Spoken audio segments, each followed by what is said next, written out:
तो संयुक्त राष्ट्र संघ या यूनाइटेड नेशन को बताने का एक और भी तरीका है कलेक्टिव सिक्योरिटी। तो यूनाइटेड नेशन क्या करता है?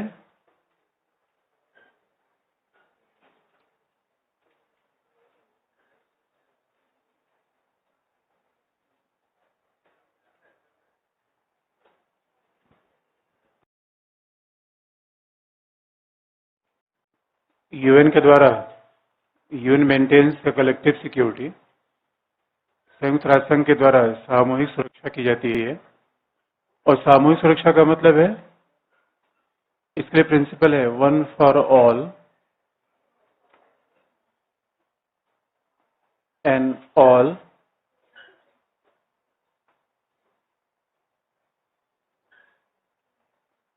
And all for one.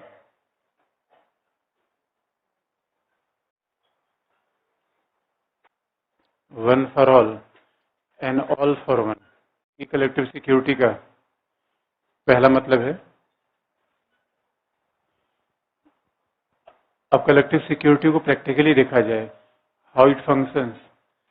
Collective security function करती है यूनाइटेड नेशन सिक्योरिटी काउंसिल के द्वारा।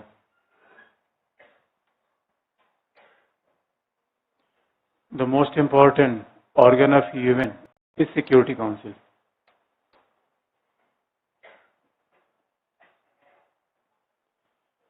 सामूहिक सुरक्षा परिषद के माध्यम से कार्य करती है।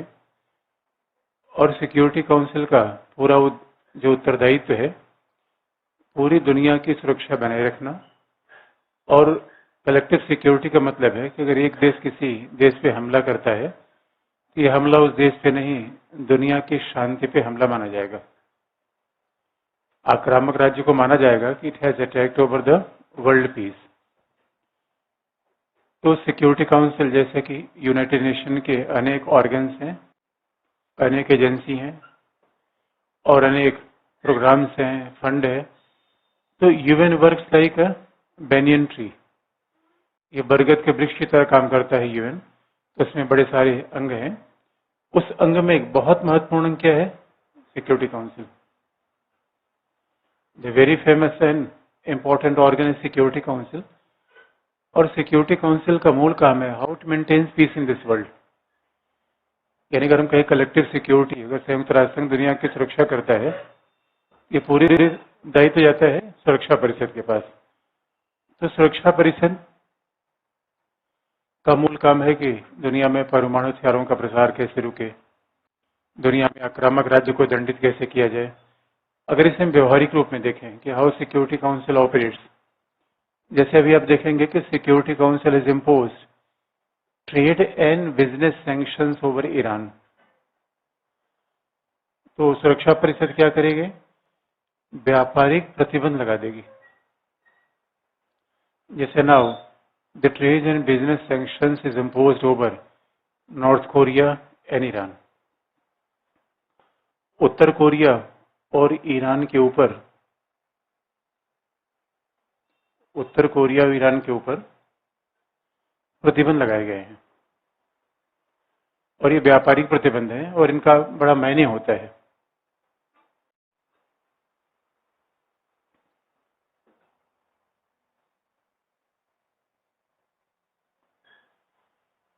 तो अगर यूएन ने किसी भी व्यापारिक प्रतिबंध लगा दिया, ट्रेड सैंक्शन लगा दिया, इसका मतलब उस देश को आईएमएफ से पैसा नहीं मिलेगा। और आप जानते हैं कि विकसित देशों का, अमेरिका का, यूरोप का, पूरी दुनिया के बैंकिंग सिस्टम पे कंट्रोल है।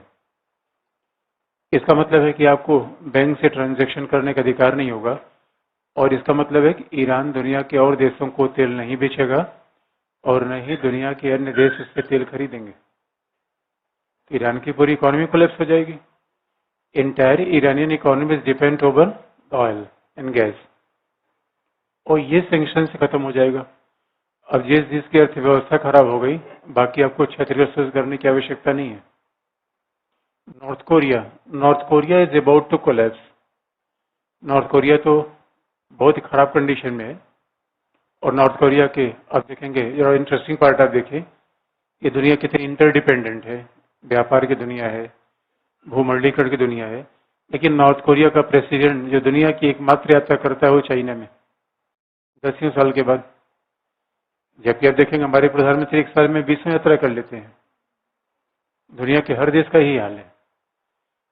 इसका मतलब है दुनिया के कुछ लोगों के लिए, इसलिए आपको याद दिला दें कि ऐसा नहीं कहा जा सकता कि there is no regulating agency over in this world. कोई न कोई नियंत्रणकारी संस्था तो है, यूएन तो है, तो यूएन कम से कम इंटरनेशनल लॉ बनाता है, अंतर्राष्ट्रीय संगठन का निर्माण करता है, इंटरनेशनल लॉ बने, अंतर्राष्ट्रीय संगठन बने। इससे राज्यों के व्यवहार पर कुछ न कुछ नियंत्रण जरूर होते हैं, कुछ न कुछ नियंत्रण राज्यों के व्यवहार पर होते हैं, इसे हम इनकार नहीं कर सकते। इस वजह से trade sanctions is impose by north Korea and Iran, और ये अपने आप में दुनिया में बहुत बड़ी बात है। यानी इंटरनेशनल रिलेशंस नॉट न्यू। अच्छा, कुछ लोग तो कहते हैं कि इंटरनेशनल रिलेशन का इतिहास है यूनान के इतिहास से, वो एथेंस से स्पार्टा की संघर्ष को भी आईआर का पार्ट माना जाता है। But modern beginning of international relation is traced from the 1648 Westphalia treaty. जो आधुनिक अंतर्राष्ट्रीय राजनीति का इतिहास शुरू होता है 1648 वेस्टफैलिया संधि से।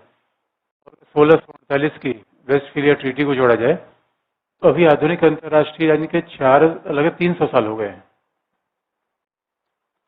आधुनिक अंतर्राष्ट्रीय राजनीति के 300 साल हो गए हैं, और 300 साल में कलेक्टिव सिक्योरिटी का मैकेनिज्म केवल 70 साल पुराना है। It is achievement.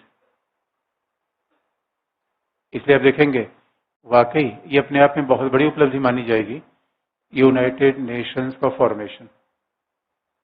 यानी यूएन का, यूएन हमने कल भी आपको बताया था, it's not an UN, it is a fight for justice, a peaceful world. और जब संयुक्त राष्ट्र संघ का नींव रखी गई थी तो निर्माताओं की कल्पना थी कि आने वाली दुनिया को हम युद्ध से बचाएंगे, आने वाली दुनिया में अगला युद्ध नहीं होगा। और युद्ध नहीं होगा इसका मतलब है विवादों का समाधान शांतिपूर्ण रूप में होगा। यूएन नेवर क्लेम्स दैट कि in days to come there will be no conflict in this world. दुनिया में संघर्ष न रहे ऐसा कहना बड़ी रोमांटिक विचार है। संघर्ष तो रहेगा, but what is more pragmatic, we can resolve dispute peacefully. और अगर कोई भी राज्य आक्रामक होता है, कोई भी राज्य अपने आप में आक्रामक होगा, उसको पिनलाइज किया जाएगा। Therefore, you can't deny the importance of United Nations. भाई नॉर्थ कोरिया दुनिया में अलग थलग है, इसलिए आप ये पूछेंगे कि एनपीटीसी टीबीटी, देखो हमने वहां बताया था, एनपीटीसी टीबीटी पे कोई साइन न करे, कोई साइन करके निकल जाए तो क्या होगा?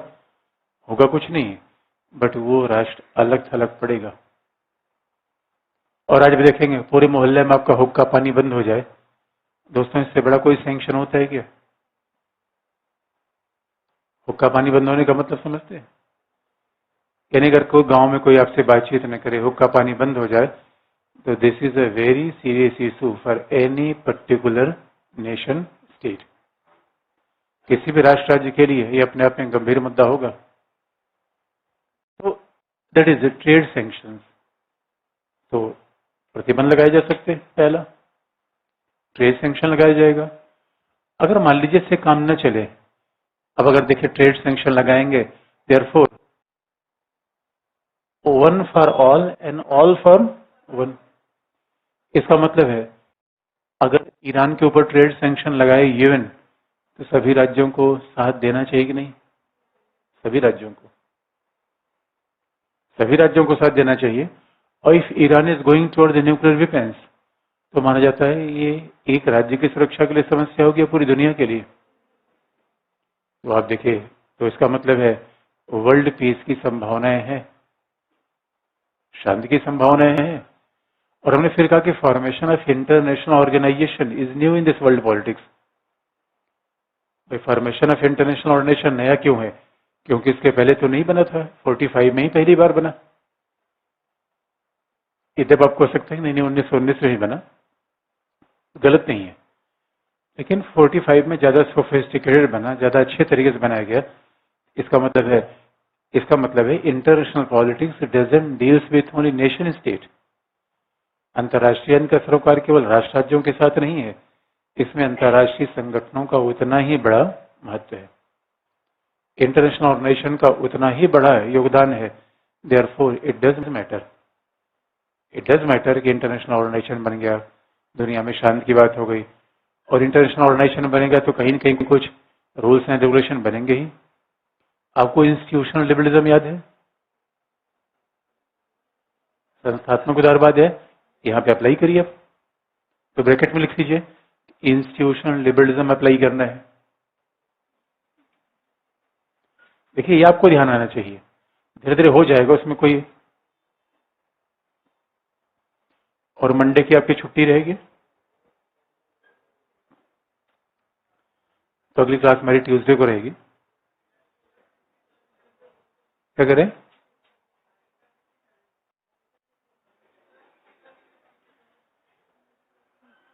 कल आप वोट डालिए, परसों मंडे की छुट्टी। तो ट्रेड सैंक्शन, अब ट्रेड सैंक्शन इज वेरी, अच्छा इंस्टीट्यूशनल लिबरलिज्म क्यों? अब कैसे थियरी का प्रयोग करेंगे कि what is the importance of collective security. अब सामूहिक सुरक्षा का महत्व लिखने के बजाय और केवल आप पॉइंट लिखते चले जा रहे हैं, एग्जामिनर कम रिवार्ड देगा। अगर हमने आपको, अब तो लगता नहीं कि इतना सरल विषय है क्या ये? अच्छा आपको भी सरल लग रहा है, मुझे सरल हो सकता है, मुझे सरल लग रहा है, आपको लग रहा हो कि यार सर सही नहीं बोल रहे हैं सर। आपको सरल लग रहा है कि नहीं? आप कुछ नहीं, तो यार वही थियरी है, वही बातें हैं, वही यथार्थवाद, वही उदारवाद, इसी के इर्द गिर्द पूरे डिबेट चल रही है। एन क्या करें?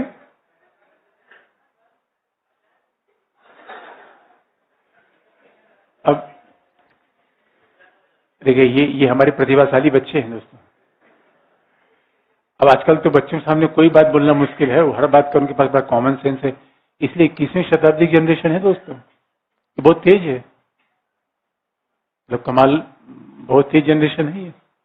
अगर छोटे छोटे बच्चे से जवाब दे देगा, मुंह देखते रह जाएंगे। तो अब ऐसे जवाब की मुझे उम्मीद है, और सेम पित्रोदा जैसे लोगों ने अभी लोगों को हैंडल नहीं किया, इसलिए गलत बात बोल गए। Public dealing is a tough issue, लेकिन जो मामला बनता है, अब इंस्टीट्यूशनल लिबरलिज्म को आप अप्लाई कैसे करेंगे ये बताइए मुझे। लिख तो लिया, पढ़ भी लिया, अब जो घर जाने वाले कौन थे? अब बताइए इंस्टीट्यूशनल लिबरलिज्म को अप्लाई कैसे करेंगे?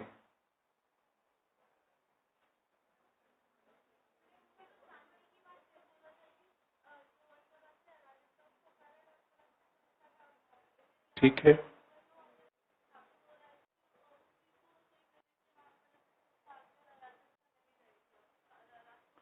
ठीक है, बात तो हो गई, ये सही आपने जवाब दिया, एकदम ठीक जवाब दिया।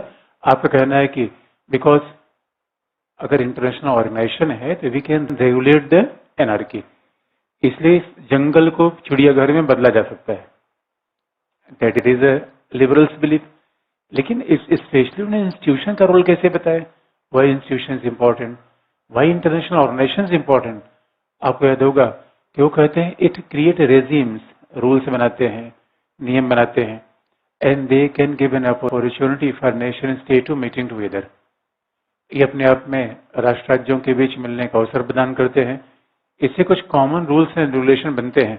और मान लीजिए हमने माना कि दुनिया में राज्यों का बड़ा महत्व है, लेकिन फिर भी दुनिया में कुछ तो ऐसी सहमतियां बातें हैं जहां पे सहमति हो रही है। In which institution declared Masood Azhar as a global terrorist? Security council. और आप याद रखिए सैंक्शन लगाने का इतना बड़ा महत्व होता है। अब जैसे कि किसी राज्य पे सैंक्शन लग गया, उसके यहाँ कोई टूरिस्ट नहीं जाएगा। इकोनॉमिक सैंक्शन के बहुत बड़े मतलब होते हैं। At that very sanction was imposed over India too in 1998। हमने परमाणु परीक्षण किया था, तो क्या समझते हैं, ये पूरा आर्थिक प्रतिबंध हमारे ऊपर लगा था। तो जिस राज्य के ऊपर आर्थिक प्रतिबंध लग गया, इसका मतलब उसका वैज्ञानिक दूसरे देश में नहीं जा सकता, उसके टूरिस्ट उस देश में टूरिस्ट नहीं आएंगे, वो देश आपको कोई टेक्नोलॉजी नहीं देगा, पैसा नहीं मिलेगा, व्यापार कोई निवेश आपके यहाँ नहीं आएगा। इसका सीधा सा मतलब है कि पूरी दुनिया से आपको बाइकआउट कर दिया गया, तो इकोनॉमी और ये आंकड़े बताते हैं कि 98 से लेकर 2001 के बीच में जब तक हमारे ऊपर ये सैंक्शन रहा तो हमारी इकोनॉमी पर बड़ा बुरा प्रभाव पड़ा।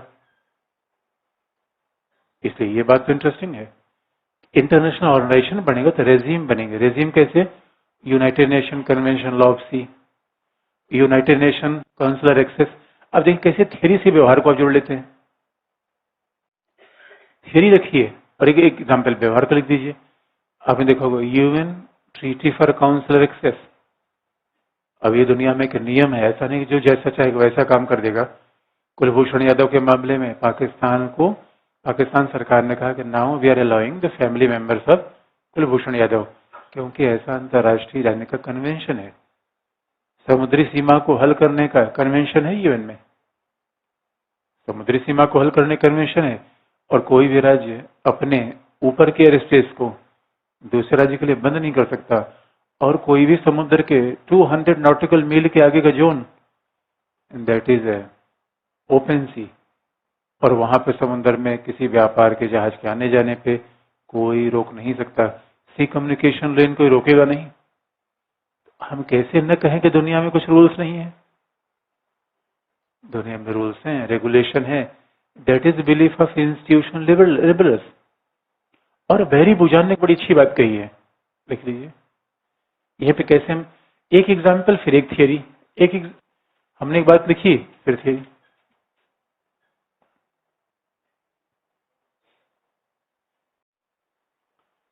जैसे और बस जीएस में एक फर्क होता है। जीएस में से थियरी को हटा देते हैं, यूएन पूरा यही रहेगा, ऑर्गन यही रहेगा, काम यही रहेगा। बस सारे थ्योरेटिकल वर्ड्स क्या कर देंगे किनारे, जीएस हो गया। कॉन्सेप्ट वहां भी होगा। हम थ्योरेटिकल वर्ड अगर जीएस में आपने लिख दिया संस्थात्मक उदारवाद, गुड़ गोबर हो जाएगा। और पोल साइंस में नहीं लिखा तो केवल गोबर हो जाएगा, गुड़ भी नहीं बचेगा। अब ये अप्रोच है। जैसे अगर आपको कहीं विश्व शांति पर ऐसे लिखने को आ जाए और आप लिखना शुरू कर मार्क्सवादी कंस्ट्रक्टिविस्ट गया ऐसे गया, right like a journalist, right like a सामान्य व्यक्ति जैसे लिखता है, इसी की भाषा न्यूज़पेपर की होनी चाहिए। अब देखिए यही अप्रोच फर्क हो जाता है। इसलिए इसलिए कई बार अप्रोच तो मैटर करता है। केवल आप मेहनत से पढ़े जा रहे हैं और चीजों को इधर उधर कर दिया, फिर मामला गड़बड़ हो जाएगा। तो जो जीएस में स्ट्रेटेजी अपनाई जाएगी वो एसए में नहीं, जो एसए में वो विषय में नहीं, जो विषय में वो एसए में नहीं। तो ये बात हम ध्यान में रखते हैं। विषय बस तुम्हारे पास यही है। अब बैरी बुजान लिख लीजिए।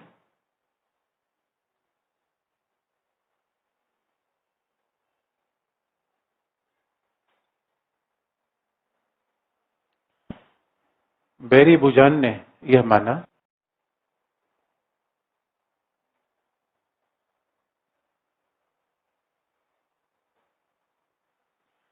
कि विश्व में अराजकता विद्यमान है,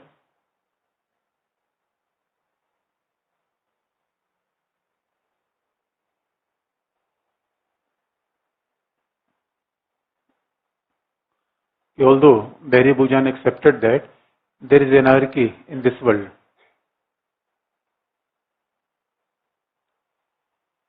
बैरी बुजान ने माना कि विश्व में अराजकता विद्यमान है, परंतु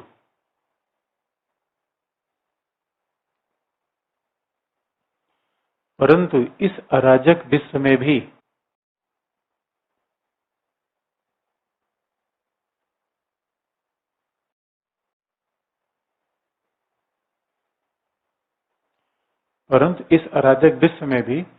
शांति का निर्माण किया जा सकता है।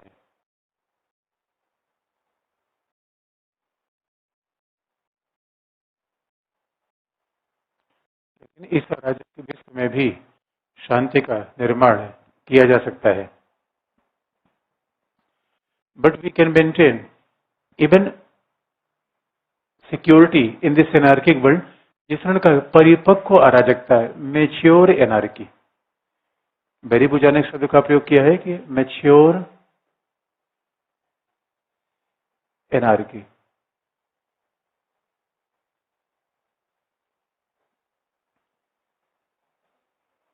मैच्योर एनार्की का मतलब है कि दुनिया में निश्चित तौर पर अराजकता है, दैट इज ट्रू, लेकिन मैच्योर क्या मतलब है, उसमें भी रूल्स एंड रेगुलेशन है। ऐसा नहीं कि जो जब चाहेगा किसी पे हमला कर देगा, किसी के जहाज को रोक देगा, किसी के दो राजदूत को भगा देगा। There is some accepted rule in this world. और अब जरा सोच के देखिए, यही तो इंस्टीट्यूशन लेवल्स कहते हैं कि there must be some rules, some regimes. International organisation का सबसे बड़ा फायदा क्या होता है? इवन आप केनेथ वाल्ड्स ने कहा कि राज्यों के ऊपर कोई रेगुलेटिंग बिहेवियर ही नहीं है, फिर तो राज्य जो चाहे वो कर दे। लेकिन क्या आपको लगता है कि राज्य जो चाहे वो कर देगा? ऐसा नहीं है। इसलिए सच मानिए, अराजकतावादी मानते हैं सॉवरेंटी सॉवरेंटी, यथार्थवादी कहते हैं sovereignty. Accepted that sovereignty is more important, कि दुनिया में राज्य सर्वोच्च है, इस बात को हम इनकार नहीं करते, लेकिन इंटरनेशनल ऑर्गेनाइजेशन ने राज्य की सॉवरेंटी को लिमिटेड किया है, लिमिटेड किया है।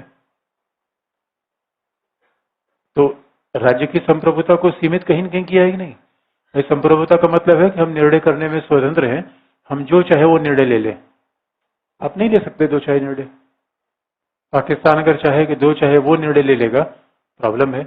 चाइना ने तियानमेन स्क्वायर पे जिस तरीके से छात्रों का दमन किया, that was criticise all over the world. और अभी आप देखें वेनेजुएला में जो घटनाएं हुई, तो उसके पूरी दुनिया की निगाह है। इसलिए ऐसा नहीं है कि there is some kind of mature anarchy. तो हम यथार्थवादियों की बात को पूरी तौर पे स्वीकार करना मुश्किल है। इंटरनेशनल ऑर्गेनाइजेशन है और बड़े महत्वपूर्ण इसके रोल आ रहे हैं। जैसे आप देखेंगे, दूसरी बात है, अब सुरक्षा परिषद क्या करती है? If security council imposes the trade sanction और वो कारगर नहीं हुआ, तो उसके बाद दूसरा उपाय लिया जाता है। Even it can start military action. इसके द्वारा सैन्य कार्यवाही की जा सकती है।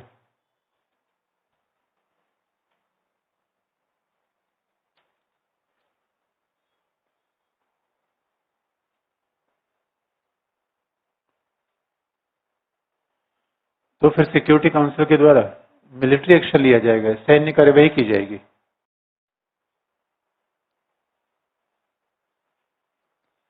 जबकि आप देखेंगे, सेना हमेशा राज्यों की होती है। सॉवरेंटी बिलोंग टू स्टेट, सेना राज्यों के पास होती है, संप्रभुता पे राज्यों का नियंत्रण होता है। But that is very important कि military action state can take, even UN can take military action. अब आप देखेंगे, यूएन के पास अपनी कोई सेना नहीं है। UN is a international organisation. ये आप याद रखिए, राज्यों पर निर्भर संस्था है, ये कोई विश्व सरकार नहीं है। It's not a world government. जब हम इंटरनेशनल का संस्था कहते हैं, इंटरनेशनल ऑर्गेनाइजेशन का मतलब है it depends over nation state. तो नेशन स्टेट इसको पैसा भी देते हैं। नेशन यानी संयुक्त राष्ट्र संघ का पूरा बजट कैसे चलता है? राज्यों के सहयोग से। यानी आप समझिए एक ट्रस्ट जैसा है ये। जैसे ट्रस्ट व्यक्तियों के ट्रस्टियों के सहयोग पे चलता है, वे पैसा देंगे और ट्रस्ट चलेगा। वैसे UN is kind of international trust which is funded by the nation state. राज्य उसको पैसा देते हैं और राज्य ही उसको सेना देते हैं। राज्यों के द्वारा उसको सैनिक क्षमता उपलब्ध कराई जाएगी और UN can take a military action against any state which is violating the sovereignty and peace of a country. अब आप एग्जाम्पल अब देंगे, दैट व्हाट हैपेंड ड्यूरिंग 1990, जब यूनाइटेड नेशन सिक्योरिटी काउंसिल टुक अ मिलिट्री एक्शन अगेंस्ट इराक। 1990 में या 1991 में Iraq के खिलाफ there was a military action against Iraq because Iraq has invaded over the Kuwait. Iraq ने कुवैत को हमला कर दिया। जब इराक ने सोचा हम कुवैत पे नियंत्रण कर लें, कुवैत को छुड़ाने के लिए military action was started in 1991. 1991 in 1991। अब बताइए, if Iraq invaded over Kuwait, therefore all for one, सभी राज्य किसके पक्ष में आ गए? कुवैत के पक्ष में आ गए, इराक के पक्ष में आ गए? सभी राज्य कुवैत के पक्ष में आ गए। Therefore all for one and one for all. इसका मतलब वन फॉर ऑल का मतलब है यानी एक देश की सुरक्षा खतरे में है, सब देश उसके साथ हो जाएंगे और एक देश की रक्षा के लिए सब देश सेना देंगे, सब देश सेना देंगे। और माना जाता है कि all security council member supported the resolution of security council, और सुरक्षा परिषद ने कुवैत को मुक्त कराया। तो कम से कम ये तो भय बना हुआ है, इस तरीके से कोई शक्तिशाली राज्य किसी को हड़प नहीं लेगा। और अगर इराक ने कुवैत पे हमला किया, why? Because Iraq was comparatively more powerful state than Kuwait. Iraq की आबादी लगभग 3 से 4 करोड़ है और कुवैत 10 लाख की आबादी वाला देश, 10 से 20 लाख की आबादी। तो इतना छोटा राज्य था, इराक ने उसके तेल पर नियंत्रण करने के लिए Saddam Hussain, he was very powerful administrator, और सद्दाम हुसैन ने गलती की, कुवैत पे हमला कर लिया। और कुवैत पे हमला करने के बाद न तो इराक रहा और न सद्दाम हुसैन रहे। तो that is very interesting part. आपने देखा होगा यूएन समय समय पे ऐसे एक्शन लेता रहता है। अब मान लीजिए कहीं पे वार हो जाए, यहाँ तक कि श्रीलंका ने जिस तरीके से तमिलों के खिलाफ संघर्ष किया था, उन तमिलों के खिलाफ संघर्ष के बाद श्रीलंकाई सरकार के ऊपर लगातार यूएन का आरोप आया, it has violated the human rights, civilian को मारा, तमिलों को मारा। इसके बाद यूएन सिक्योरिटी काउंसिल के श्रीलंका पर भी सैंक्शन लगे। अब बताइए दुनिया में अंतर्राष्ट्रीय संगठन का महत्व क्यों नहीं है? तो अब बताइए शांति की उम्मीद की जा सकती है कि नहीं? यूएन को देखने पर लगता है शांति की उम्मीद की जा सकती है। तो therefore this is a method of collective security. और एक खास बात है, अगर देखिए कलेक्टिव सिक्योरिटी के फायदे क्या होंगे? तो अगला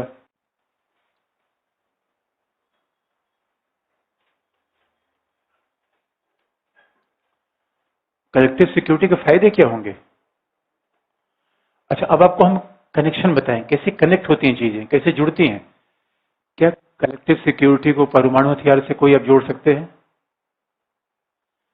कलेक्टिव सिक्योरिटी के हथियारों के प्रसार से, प्रोलिफरेशन ऑफ आर्म्स से कलेक्टिव सिक्योरिटी को कहीं जोड़ सकते हैं? नहीं। क्या क्या करें? सही बात। अब देखिए कैसे कलेक्टिव सिक्योरिटी जुड़ गई आर्म रेस से। Collective security is very much associated with arm race. इसका मतलब यही तो बेली स्मिथ ने कहा। तो अब देखिए फिर यहां से आर्म रेस जुड़ गया। और अगला बेली स्मिथ ने कहा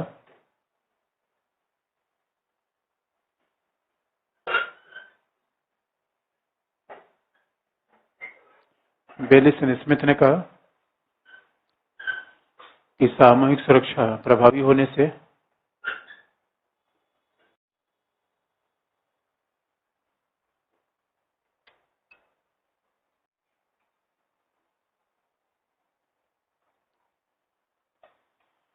बेलिसन स्मिथ ने कहा कि सामूहिक सुरक्षा प्रभावी होने से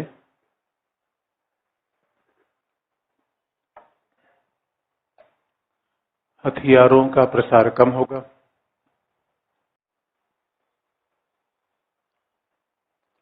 the proliferation of arms will automatically minimise. सामूहिक सुरक्षा होने से हथियारों का प्रसार अपने आप कम होगा और शक्ति संघर्ष नियंत्रित होंगे and power struggle will be regulated and control.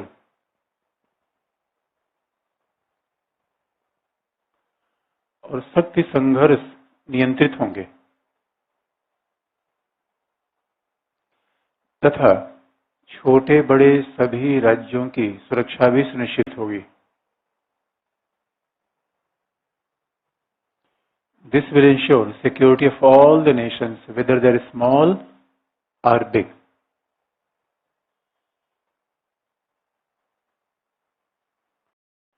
सभी राज्यों की सुरक्षा भी संभव होगी।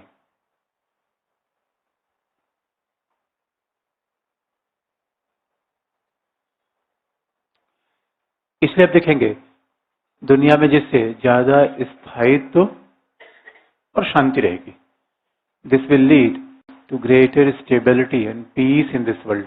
दुनिया में ज्यादा स्थायित्व रहेगा, दुनिया में ज्यादा शांति रहेगा, हथियारों की मारामारी नहीं होगी। इसका मतलब है why Iran is very much desperate to get the nuclear weapons, because there is no guarantee of the security of Iran. Iran की सुरक्षा गारंटी तो है नहीं। जब ईरान की सुरक्षा गारंटी नहीं होगी तो अपने लिए हथियारों की दौड़ में आगे बढ़ेगा। इसलिए सवाल यह है, एनपीटी सीटीबीटी के बजाय एनपीटी सीटीबीटी तभी इफेक्टिव होगा जब हम सामूहिक सुरक्षा को प्रभावशाली बनाएंगे। यानी बात सीधी सी है, अगर एक एक राज्यों की सुरक्षा जिम्मेदारी अपनी होगी तो what realist believe in self help. अब कंपैरिजन भी कर सकते हैं कि जो कंपैरिजन करते केनेथ वाल्ड कहते हैं कि हर राज्य को सुरक्षा अपने देखनी होगी, तो हर राज्य को सुरक्षा अपनी देखेगी। इतने दुनिया में छोटे छोटे देश हैं कि वो आर्मी नहीं लिख सकते। अब मालदीव आबादी जहां 5-6 लाख है, अब जब वहां इतनी कम आबादी है तो कौन सा वो एयरक्राफ्ट रखेगा। सिंगापुर आबादी 60 लाख है, 60 लाख इतना छोटा देश है, एयरफोर्स रख ही नहीं सकता, क्योंकि एयरफोर्स जैसे उड़ता है दूसरी जमीन पहुंच जाता है। वहां बड़ा प्रॉब्लम है, इसलिए सिंगापुर के पायलट को हम ट्रेन करते हैं। हमारे जैसे देश में सुखोई उड़ सकता है, इतना बड़ा भूभाग है। तो नई दिल्ली में जो सुखोई आता है वो उड़ान भरता है जोधपुर से, 26 जनवरी को जो आता है। और जो पता चला कि जोधपुर से दिल्ली में आते थे 15-20 मिनट, जैसे उसने लाइन लेंथ लिया दिल्ली से ऊपर। इस बड़ा देश होना चाहिए, आप याद रखिए। हमारे यहाँ तो एक एक से देश हैं। मैं एक बार कुछ लोगों से मिला ट्रेन में, वो विदेशी थे, उनका पहली बार हमें ट्रेन देखी। मैं चौंक गया, मैं कौन सा देश है यार यहाँ ट्रेन नहीं है। मैंने कहा कि वाई वाई, मतलब उन्होंने कहा अरे my country is only comprise of 10,000 people. उन्होंने कहा हमारे हमारे देश में 10,000 तो लोग हैं, 10,000 लोग हैं और देश लगभग 3 से 4 किलोमीटर का चौड़ा लंबा आइलैंड है। ट्रेन चलेगी तो खड़ी हो जाएगी, देश ही खत्म हो जाएगा। मालदीव में आप जाइए, जैसे मॉर्निंग वॉक शुरू करिए, देश खत्म। मॉर्निंग वॉक में देश को अपना सकते हैं, इतना छोटा देश। अब बताइए, आप कहेंगे self help self help self help. अरे सेल्फ हेल्प कोई कैसे कर सकता है? ये सेल्फ हेल्प नहीं होगी, केवल महाशक्तियों की सुरक्षा होगी। अब आप बताइए, क्या कलेक्टिव सिक्योरिटी को जस्टिफाई करने के लिए अपोजिशन का भी तो आर्गुमेंट आप दे सकते हैं कि why this concept of self help is erroneous. दूसरी बात है, आप सेल्फ हेल्प क्या करेंगे? आजकल की दुनिया में सुरक्षा कैसे खतरे हैं? पर्यावरण एक राष्ट्र राज्य में है, पूरी दुनिया में फैला हुआ है, पूरी दुनिया में फैला हुआ है। दोस्तों, आज ग्लोबलाइजेशन की दुनिया है। What a change. तो ग्लोबलाइजेशन की दुनिया में साइबर प्रॉब्लम, टेररिज्म, वो तो हर जगह फैला हुआ है। इसलिए जो समस्याएं हर जगह फैली हुई हैं वो निश्चित तौर पर हमें भी इफेक्ट करेंगे। तो why collective security is more effective. उसका अगला भी कारण है। अगला,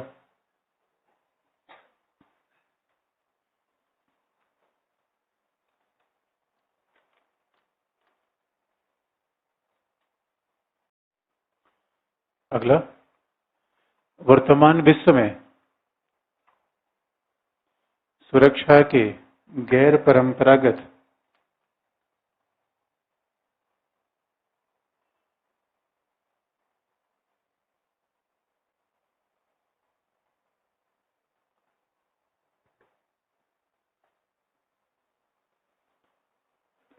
सुरक्षा के गैर परंपरागत और वैश्विक खतरे उत्पन्न हो रहे हैं।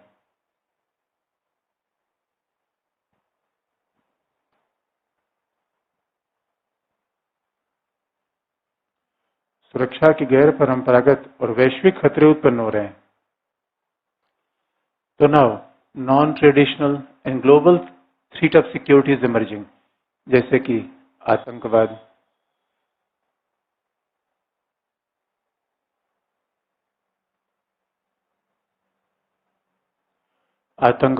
पर्यावरण, टेररिज्म, एनवायरमेंट, आतंकवाद, पर्यावरण, नशीली दवाओं की तस्करी, illegal drug trafficking,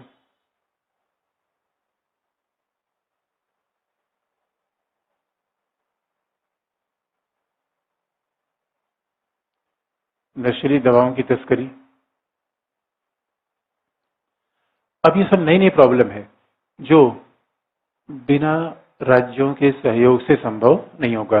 जैसे अगर आप आतंकवाद को खत्म करना चाहते हैं तो अमेरिका नहीं खत्म कर सकता, क्योंकि आतंकवाद खत्म करने के लिए फाइनेंस बैन करना पड़ेगा, फंडिंग बैन करनी पड़ेगी, ट्रेनिंग बंद करनी पड़ेगी, और उसके लिए आपको पूरी दुनिया में कनेक्टिविटी स्थापित करनी पड़ेगी। बिना उसके आप कर नहीं सकते। इसलिए आज की दुनिया में एक बड़े इतिहासकार है एरिक हॉब्सबॉम। एरिक हॉब्सबॉम ने एक बड़ी अच्छी बात कही, लिख लीजिए। प्रसिद्ध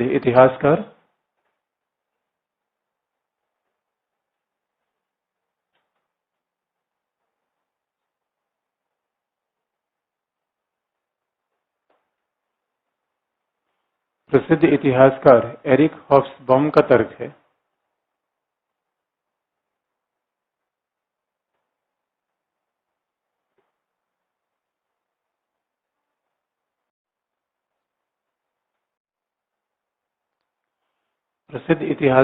एरिक हॉब्सबॉम का तर्क है कि विश्व में कोई कितना भी शक्तिशाली राज्य क्यों न हो,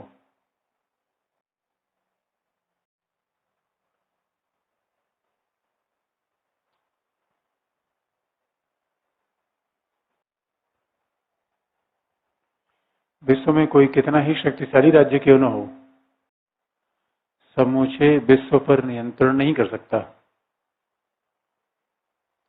Any state can't control over the entire world.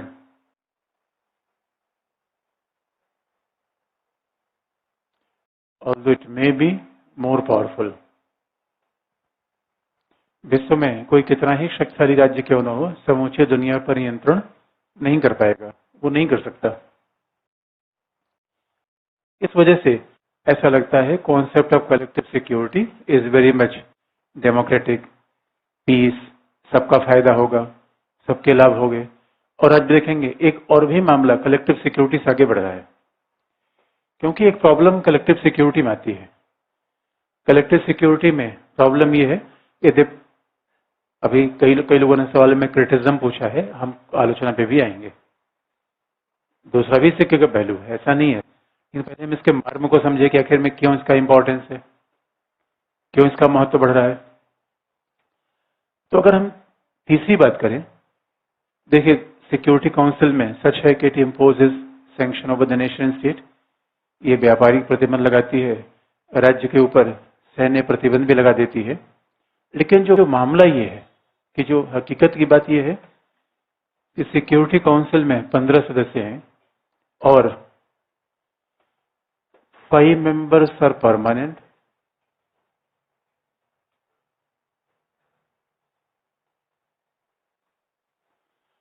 5 स्थायी सदस्य हैं P5 and 10 members are non permanent.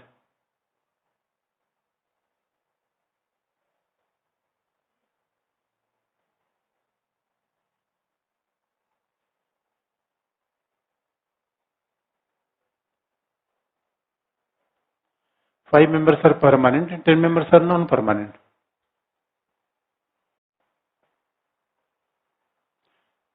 यानी P5 है, 5 स्थायी है और ये 10 है। जो परमानेंट का मतलब है जो N5 है वही P5 है, US, Russia, France, Britain, China, they are P5, they are permanent 5। और 10 जो नॉन परमानेंट मेंबर्स हैं उसमें 2-2 साल के निर्वाचित होते हैं, they are elected for each and every 2 years। वो हर 2 साल के निर्वाचित होंगे, therefore they are non permanent. तो ये 15 मेंबर होते हैं। सिक्योरिटी काउंसिल में कोई डिसीजन लिया जाए and therefore support of 9 members are important. 15 में कितने सपोर्ट चाहिए? 9। लेकिन ये भी आप जानते हैं कि आपको 15 में से 14 सपोर्ट हो लेकिन एक P5 में वोट अगेंस्ट कर दे तो पूरा प्रस्ताव खत्म। Popularity is known as a veto and veto power is given only for P5। P5 का मतलब होता है जिनको बार बार निर्वाचित करने की आवश्यकता नहीं पड़ती। एक बार वो परमानेंट हो गए तो जब तक सिक्योरिटी काउंसिल का चार्टर बदलेगा नहीं तब तक परमानेंट रहेंगे ही रहेंगे। तो इसमें फिर और इन्हें they are capable to use the veto right, उन्हें वीटो के प्रयोग की शक्ति है। तो अगर वो वीटो का प्रयोग कर देंगे कोई भी प्रस्ताव खत्म हो जाएगा। तो आप कहेंगे फिर तो ये कलेक्टिव सिक्योरिटी में बहुत बड़ा प्रॉब्लम है। ऐसा हमेशा होता है। देयरफॉर आप देखेंगे कि रसिया ने यूक्रेन पे हमला किया, उसके खिलाफ सिक्योरिटी काउंसिल रेजोल्यूशन नहीं ला सकती because Russia is member of P5। यानी जो मेंबर P5 हो या P5 के लोग उसका सपोर्ट कर दें। We are trying for banning Masood Azhar over last 5 years, लेकिन हम कर नहीं पा रहे थे क्योंकि चाइना उसके पार्ट में था। ये थोड़ी प्रॉब्लम आती है।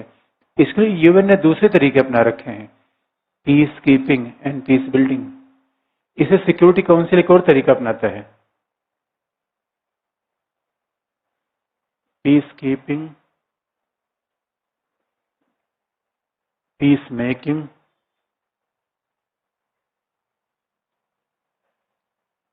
And peace building. तो ये सामूहिक सुरक्षा का एक और तरीका है, peace keeping, peace making, peace building.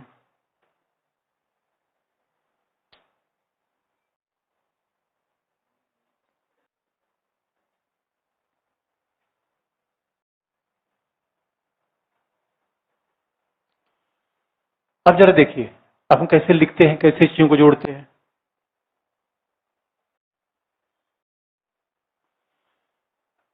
अच्छा, कोल्ड वार और पोस्ट कोल्ड वार वर्ल्ड में अंतर है कि नहीं है? अंतर है। दुनिया बदली, कोल्ड वार पोस्ट कोल्ड वार वर्ल्ड, वो तो हर जगह हम लिख सकते हैं।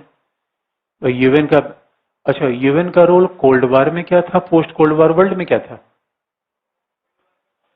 कोई चेंज हुआ या वैसे ही रहा? Can you tell me? अब देखिए यहाँ कोल्ड वार को हमने जोड़ दिया, शीत युद्ध में उसका रोल क्या था, पोस्ट कोल्ड वार वर्ल्ड में क्या रोल आया कि देखो भाई शांति की स्थापना पहले भी थी आज भी थी। उसका बेसिक पर्पस देखिए कि making piece, punishing the aggressor, आक्रामक राज्य की उस पे आक्रामक राज्य को नियंत्रित करना, शांति की स्थापना करना। This is A well known objective of security council. लेकिन सवाल है कि 90 के बाद और 90 के पहले में क्या बेसिक डिफरेंस आपको दिखता है?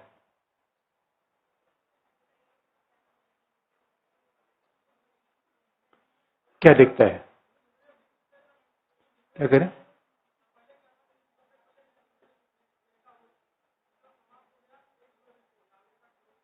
ठीक है, ठीक है,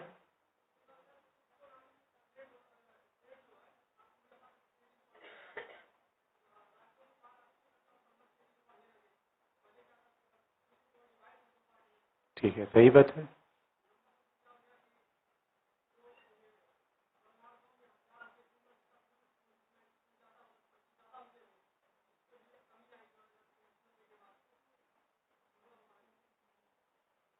ठीक बात है। अगर जितने भी, इसका मतलब देखिए ये हमें क्यों पॉइंट पूछता हूं, हर चीज टिप्स से होनी चाहिए, तभी तो इंटरनेट कर पाएंगे आप। और ये आपके नोट्स में सब लिखा गया है, ऐसा मैं कुछ नहीं पूछ रहा हूं जो लिखा नहीं गया हो। आप ध्यान से पढ़ेंगे। ऐसा हो सकता है कि एक टॉपिक में दूसरे अप्लाई करना है, तो आपकी देखिए जीएस में विषय में पढ़ने का आप दुनिया भर के विद्वान हो, उससे जरूरी नहीं है। आपको थोड़ी चीज आती हो, बस इधर को उधर घुमाने की क्षमता होनी चाहिए। इंटरलेट करिए आप। जैसे ये बात आपने जो बात सही कही, अब कोल्ड वार पोस्ट कोल्ड वार हम एक जगह पढ़ेंगे लेकिन उसके अप्लाई हर जगह करेंगे, थियरी एक पढ़ेंगे अप्लाई हर जगह करेंगे। अब एक खास बात आप देखेंगे, cold war post cold war में सच बात है, world in cold war there was a two bipolar world. अच्छा अभी अभी दोस्तों ये बताइए, आज का वर्ल्ड ज्यादा अनिश्चित है या कोल्ड वार में ज्यादा अनिश्चित था?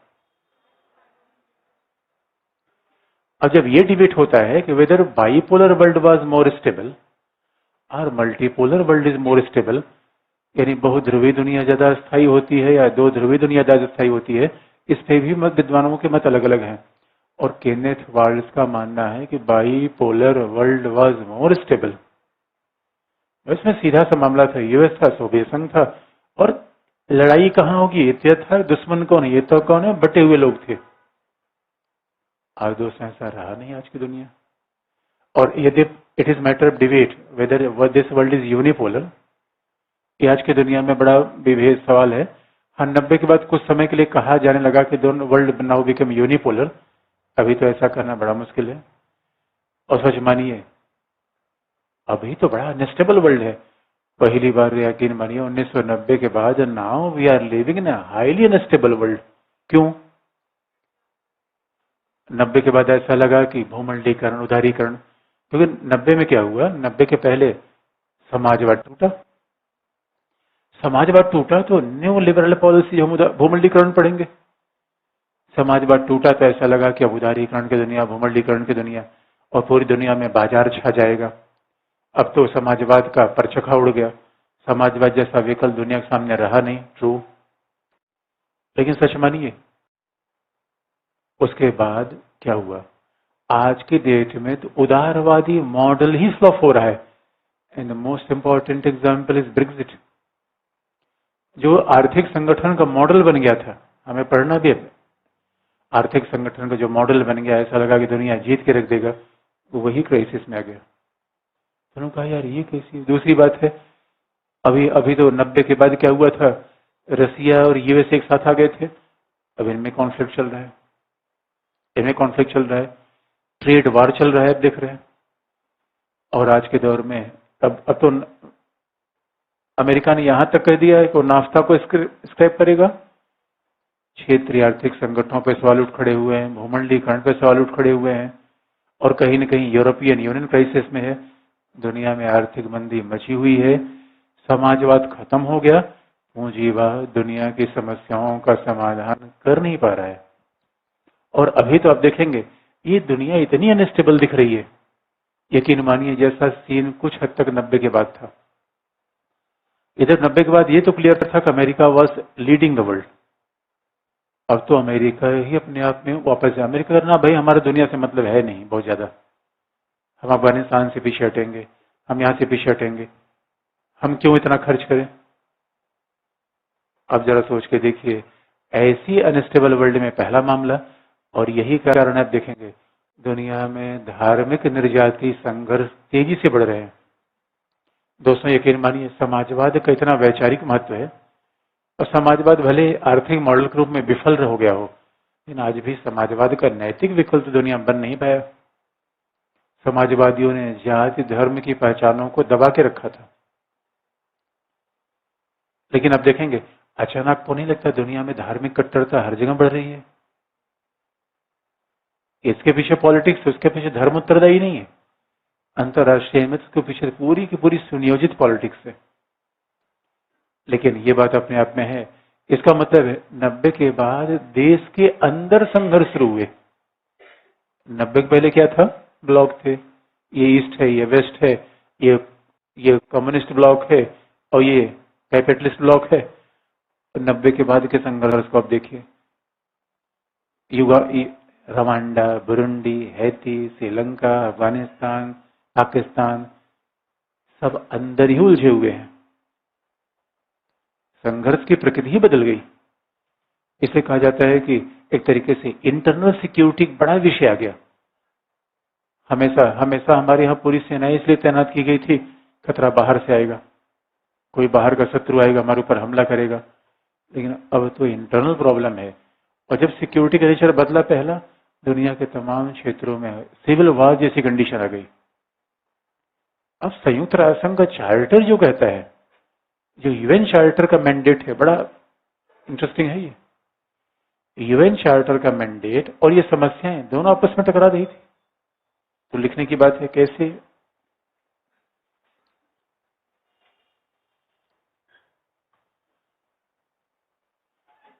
तो हेडिंग है संयुक्त राष्ट्र संघ की परिवर्तित भूमिका। कलेक्टिव सिक्योरिटी का मामला भी चल रहा है, बात याद रखने की है। ये अगर आपने पीस कीपिंग ये लिखा हो तो इसी में भी लिख सकते हैं। अभी तो हमें एक्सप्लेन ही यही हमें एक्सप्लेन करना है, उसी में कॉन्टेक्स्ट हम बना रहे हैं।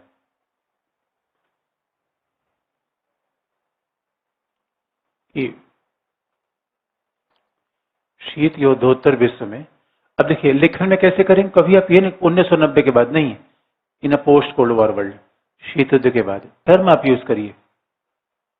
ये लिखने का तरीका होता है। शीत युद्धोत्तर विश्व में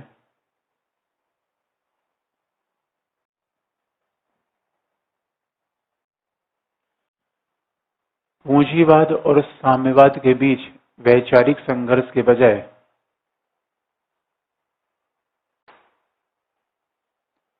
in the post cold war world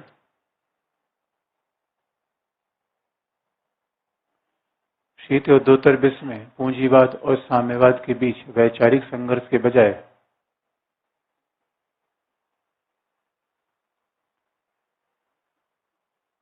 नृजातीय संघर्ष उत्पन्न हो गए। नृजातीय संघर्ष अंडरलाइन।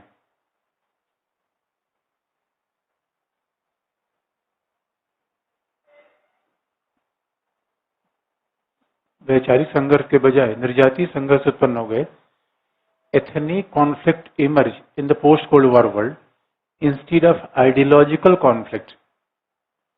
अब देखिए, नृजातीय संघर्ष का मतलब क्या है? धर्म, जाति, भाषा के आधार पर होने वाले संघर्ष नृजातीय संघर्ष हो गए। भाई एथनिक का मतलब क्या है? धर्म के आधार पे, जाति के आधार पे, भाषा के आधार पे। भारत में भी आप देखेंगे, बाहर भी यही समस्या आप देख रहे हैं, नृजातीय संघर्ष उत्पन्न हो रहे हैं। और देशों के बीच संघर्ष के बजाय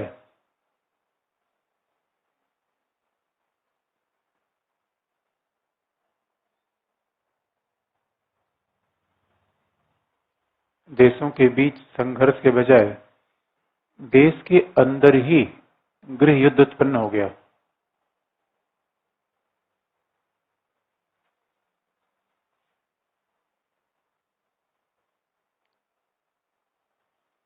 देशों के बीच संघर्ष के बजाय देश के अंदर ही गृह युद्ध उत्पन्न हो गया।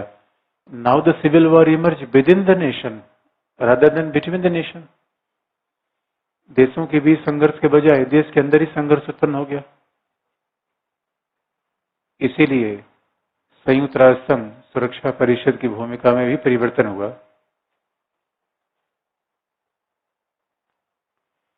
Therefore, role of Security Council change automatically.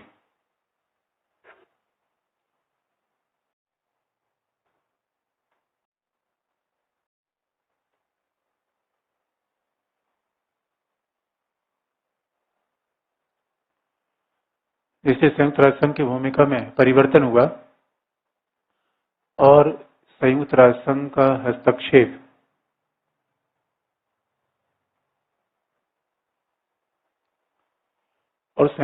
का हस्तक्षेप राज्य के अंदर भी होने लगा।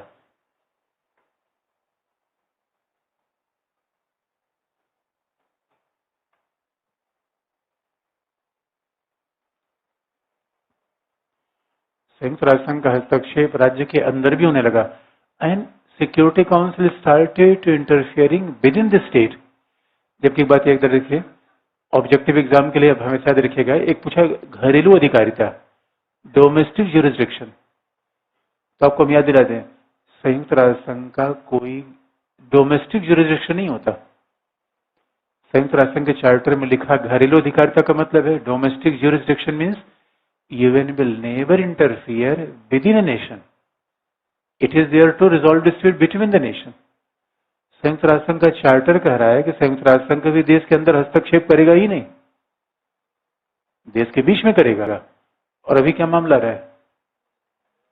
संयुक्त राष्ट्र संघ को देश के भीतर हस्तक्षेप करने पड़े। तो लोगों ने कहा यार ये तो संयुक्त राष्ट्र संघ भूमिका में चेंज है। और ऐसा चेंज हुआ कैसे? ये ज्यादातर मामले कहां पर आए? पीस कीपिंग, पीस मेकिंग और पीस बिल्डिंग। और आप देखिए इसी समय यूएन महासचिव के द्वारा एक agenda for piece, UN United nation came with new slogan. महासचिव का नारा था 1992 में एजेंडा फॉर पीस।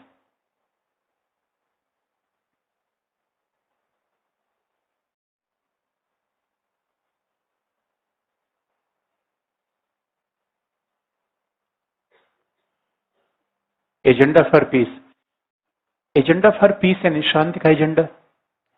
ऐसे शब्दों को देवनागरी लिपि में आप लिख लीजिए कि it's very popular term, agenda for piece.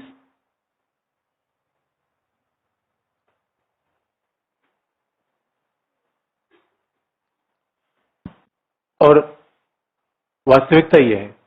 इसे एजेंडा फॉर पीस का मतलब है peace keeping, peace making, peace building. देखिए, जब संयुक्त राष्ट्र संघ जब सिक्योरिटी काउंसिल में इंटरफेयर करता है, सैनिक भेजता है, तो उसके मामले अलग होते हैं। ये पीस कीपिंग, पीस मेकिंग क्या है? पहले तो राज्यों की सहमति से राज्य के अंदर भेजा जाएगा। और पीस कीपिंग फोर्सेस का मतलब क्या है? संयुक्त राष्ट्र संघ की सेनाएं होंगी, लेकिन वो कभी हथियार का प्रयोग नहीं करेंगे। दे आर ओनली, वो उनको भेजा क्यों जा रहा है? क्योंकि युद्ध में लड़ने वाले दो पार्टी को अलग अलग कर दें वो, और बीच में एक बफर जोन बना दे, भाई आपको लड़ाना मना है, पीस कीपिंग। यानी मान लीजिए कि एक देश में दो पक्ष, सीरिया में दो पक्ष लड़ रहे हैं, तो पीस कीपिंग जाकर क्या करेगी? दोनों पक्षों को अलग अलग कर देगी। इसलिए इन्हें पीस कीपिंग फोर्स कहा जाता है, because they are not at all sent for the using the weapons. वो शांति बनाने के लिए है। जब अपने आप में थोड़ा भी सेना और शांति, सेना का रोल तो शांति बनाना नहीं होता, सेना का रोल लड़ना होता है, लेकिन this is new role of army, military. Peace keeping होता है। और पीस मेकिंग क्या है कि एक तरीके से मान लीजिए कहीं संघर्ष उत्पन्न हो रहा है, तो कूटनीतिक रूप में उसका समाधान कर देना। एक कहावत है, prevention is better than cure. कहीं पे कोई चीज रोक दीजिए बजाय की इलाज करने के बजाय। इसलिए जो पीस मेकिंग वाला जो कार्यक्रम होता है, पीस मेकिंग का सीधा सा मतलब है कि हम कई कूटनीतिक उपाय करें, कहीं झगड़ा उत्पन्न होने वाला हो तो कूटनीतिक उपाय करके उस झगड़े को खत्म कर दिया जाए। That is peace making. और पीस बिल्डिंग का मतलब होता है, देखिए शांति का मतलब ये होता है, ये नहीं होता झगड़े करने वाले लोगों को अलग अलग कर दिया जाए। शांति का ये मतलब होता है ऐसी परिस्थितियां बना दी जाए झगड़ा हो ही ना। झगड़ा मानव का स्वभाव है, परिस्थिति जन्य होता है, परिस्थिति जन्य होता है। अरे आधे घंटे आप धूप में चलिए, अभी चिल्ड एसी में बैठे हुए हैं, अब कोई आपको धक्का मारे, कहेंगे यार देख लो मत मारो। आधे घंटे धूप में आप चल रहे हैं, दिमाग गरमाया हुआ है, पहले से परेशान है, उसमें कोई धक्का मार दिया। इसलिए दीज द फैक्टर्स। तो अगर दुनिया में शांति स्थापित, युद्ध का खत्म हो जाना शांति का नकारात्मक मतलब है, लेकिन शांति की परिस्थितियां कैसी हो जाए? आपको लगता नहीं स्विट्जरलैंड में झगड़ा क्यों नहीं होता? क्या स्विट्जरलैंड के लोग बहुत अच्छे हैं या बाकी लोग, दुनिया के लोग बुरे हैं? आखिर में क्या कारण है? Why even there is no conflict in Switzerland, और दुनिया के बाकी भागों में सब झगड़े चल रहे हैं, और स्विट्जरलैंड में झगड़े न चलने का सीधा कारण है वहां भी परिस्थितियां ऐसी हैं। एक तो ठंडा प्रदेश है पहला, प्रॉस्पेरिटी। अच्छा, गर्म प्रदेश में झगड़े खूब होते हैं,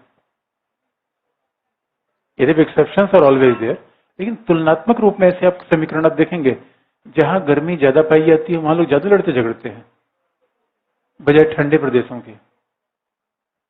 तो कहीं न कहीं फर्क तो होता ही है। अब ठंडा आदमी खुद ही सिकुड़ा रहेगा तो लड़ने का मन क्या करेगा? और यहाँ गर्मी है तो वैसे देखो दोस्तों, तूफान, अंदर से गर्म बाहर से गर्म। इसलिए peace keeping, peace building, peace making का प्रोग्राम अपनाया गया। तो ये भी एक तरीके से यही तो कलेक्टिव सिक्योरिटी है। और याद रखिए, कलेक्टिव सिक्योरिटी है, रोल ऑफ यूएन है, लिखना एक ही है। तो उसमें इसलिए हम दोनों साथ लेके चल रहे हैं। दिवालोचना के पॉइंट पे आएंगे। इसलिए फार्मर परकिंस ने कहा कि यूनाइटेड नेशन हमें कैसी आशा बताता है कि जहां समाजवाद, पूंजीवाद, ये सब डिफरेंशिएशन नहीं है, विकासशील विकसित देश, ये डिफरेंशिएशन नहीं है, whole world is sitting over one place, that is United Nation. और पूरी दुनिया एक जगह बैठ के शांति की बात करे तो दोस्तों आज नहीं कल तो हो ही जाएगी। एक गांव में कहावत है, गाते गाते विवाह हो जाता है। तो सही बात है, गाते गाते विवाह कैसे? जैसे कि घर में दादी होगी और देखा कि बच्चा बड़ा हो रहा है तो गाना गाना शुरू कर देती है। दादी से पूछे क्या दादी? उनका मेरी इच्छा है कि मेरे रहते इसकी शादी हो जाए, और इसकी इच्छा पूरी हो जाती है। गाते गाते विवाह का मतलब है जो वैचारिक परिवर्तन होता है वास्तविक परिवर्तन कर देता है। अगर शांति की इच्छा आप कर रहे हैं तो आने वाले समय में होगी। तो अगर आपके विचार ऐसे आ रहे हमें दुनिया का भला करना है, तो निश्चित तौर पर आप आगे चल के बहुत महान आदमी बन जाएंगे, क्योंकि नेचर आपको उसी जगह फिट कर देगी। अगर हमारे दिमाग में मैं दुनिया को लूट खाऊंगा,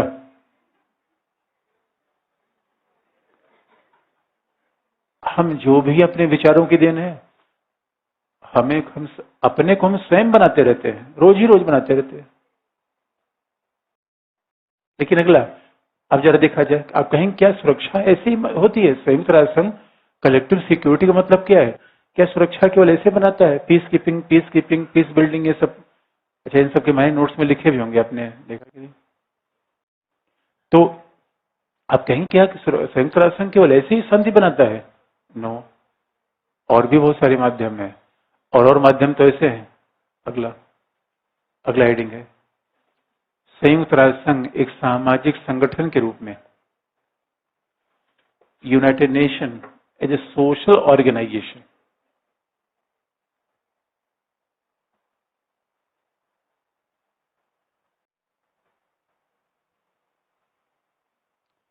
संयुक्त राष्ट्र संघ एक सामाजिक संगठन के रूप में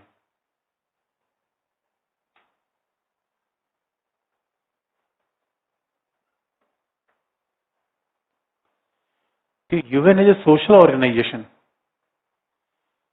अब अच्छा, ये हेडिंग आपको देखकर कैसी लग रही है? अटपटी या सामान्य लग रही है? कैसी लग रही है?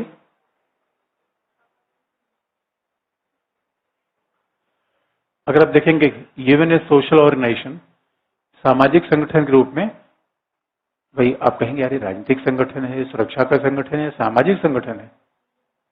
ये ध्यान देने की बात है। और जब से देखिए, अब यहां भी कलेक्टिव सिक्योरिटी के मामले जुड़े हैं कि कैसे दुनिया की सुरक्षा संयुक्त राष्ट्र संघ करता है, क्योंकि आजकल तो सुरक्षा के मायने बदल गए। अब देखिए, हमारे एक सिलेबस में लिखा है सुरक्षा सुरक्षा, लेकिन सच मानिए, अगर सिक्योरिटी काउंसिल सुरक्षा कर रहा है तो सुरक्षा के मायने ही बदल गए। देखिए, हमने ही आपको बताया था कि हथियार रखना सुरक्षा है। आप सुरक्षित हैं? Are you secure or not? आप सुरक्षित है या नहीं है? अब इसलिए याद रखिए, अब जैसे सुरक्षा का नोट्स आपने पढ़ लिया, ये हमने इसको जोड़ दिया। आप सुरक्षित हैं या नहीं है? कौन है?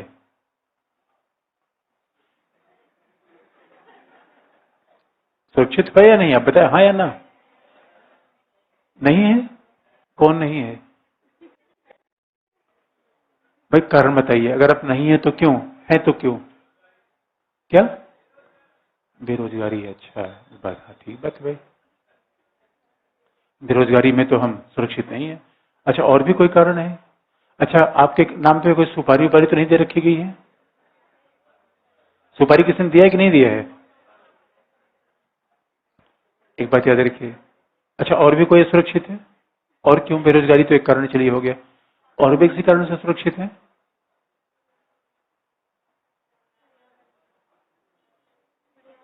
पर्यावरण से, ये भी सही बात है। क्या करें? अच्छा, आतंकवाद से सुरक्षित है, और भी सुरक्षित है किसी से? क्या?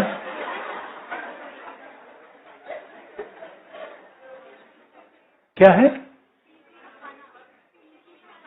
पीजी खाना, वेरी गुड, बहुत ध्यान देने की बात है। अब देखेंगे, जब हम कह रहे कलेक्टिव सिक्योरिटी, सुरक्षा के मायने भी तो हम यहां जोड़ सकते हैं, और वास्तविकता ये है। देखिए, जो यथार्थवादी सुरक्षा की बात किया करते थे, यथार्थवादी सुरक्षा को कैसे देखते थे? फिर हम थ्योरी पर आ गए। यथार्थवादी मानते हैं सुरक्षा सैन्य संगठनों से होती है। आप सैनिक हथियार रखते चले जाइए, सैन्य क्षमता रखते जाइए, military capabilities guarantee of security, that is belief of realist. इस यथार्थवादियों ने कहा कि राज्य ज्यादा से ज्यादा हथियार लेगा, वेपन्स रखेगा, तो अपने आप सुरक्षित होता जाएगा, that is belief of realist. लेकिन उदारवादियों ने कहा कि नहीं, सुरक्षा का मतलब होता है इंटरनेशनल ऑर्गेनाइजेशन, इंटरनेशनल इंस्टीट्यूशन। अब तीसरा बताइए, कंस्ट्रक्टिविस्ट सुरक्षा कैसे देखेंगे? कंस्ट्रक्टिविस्ट एंड न्यू मार्क्सिस्ट कैसे देखेंगे? आपको यह दिला दें, अभी देखिए, अभी क्या होता था सुरक्षा का, और ये आईएएस में कितनी बार सवाल पूछा गया, सुरक्षा के परंपरागत मतलब, सुरक्षा के आधुनिक मतलब। सुरक्षा का परंपरागत मतलब था पहला मिलिट्री सिक्योरिटी, और इसलिए जो राज्य अपने आप को रखता था कि सैन्य क्षमता ज्यादा है वो सिक्योर है, और माना जाता था कि थ्रेट इज फ्रॉम एक्सटर्नल, और राज्यों के लिए सुरक्षा खतरा है कहां से आएगा? बाहर से। अभी बदल गया है मामला। Constructivist and neo Marxist they are emphasising over human security. और पाकिस्तान के राष्ट्रीय महबूब उल हक अमर्त्य सेन ने कहा, भाई जब लोगों की कैपेबिलिटी ही नहीं है, वो सुरक्षित नहीं है। आजकल सुरक्षा का मतलब हो गया human security. What is change in concept of security? Human के अलावा तो एनवायरमेंटल सिक्योरिटी, स्पेस, मतलब एनवायरमेंटल सिक्योरिटी आ गई, ह्यूमन सिक्योरिटी आ गई। और जरा सोच के देखिए, ह्यूमन सिक्योरिटी के मामले में क्या कोई एशिया अफ्रीका का देश सिक्योर है? अगर आप देखेंगे फिर हो सकता है सिंगापुर ही होगा। सिंगापुर तो होगा, दक्षिण कोरिया होगा, बाकी देशों को रखना मुश्किल हो जाएगा उसमें।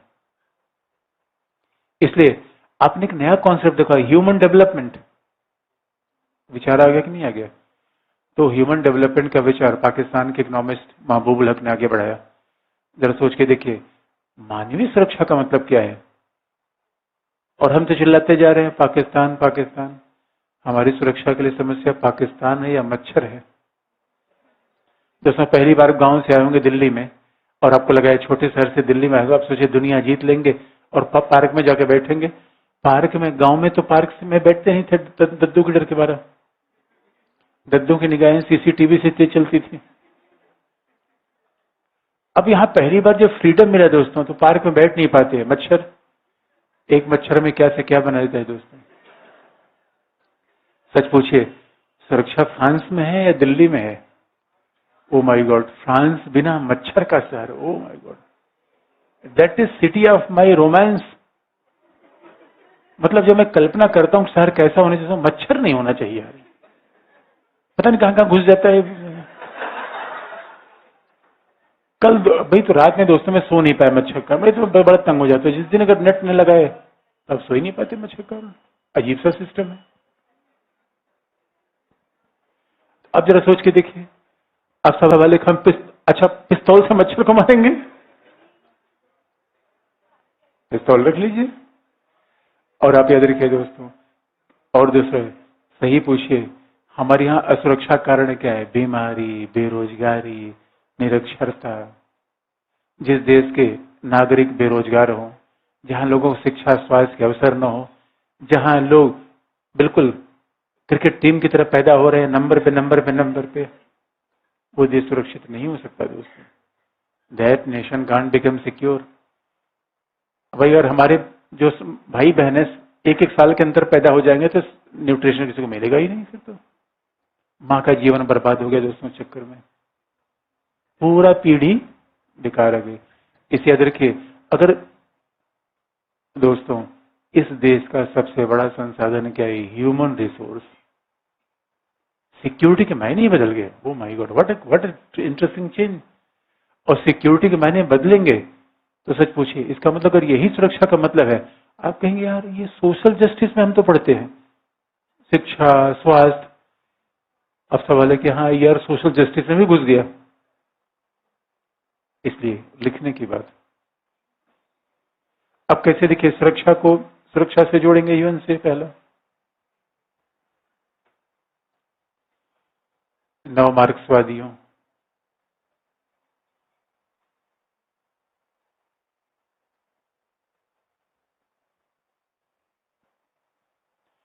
The scholars like new Marxist, नव मार्क्सवादियों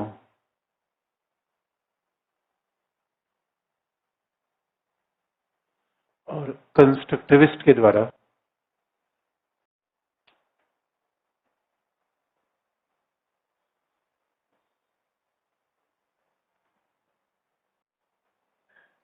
नव मार्क्सवादियों और कंस्ट्रक्टिविस्ट के द्वारा सुरक्षा के परंपरागत सैनिक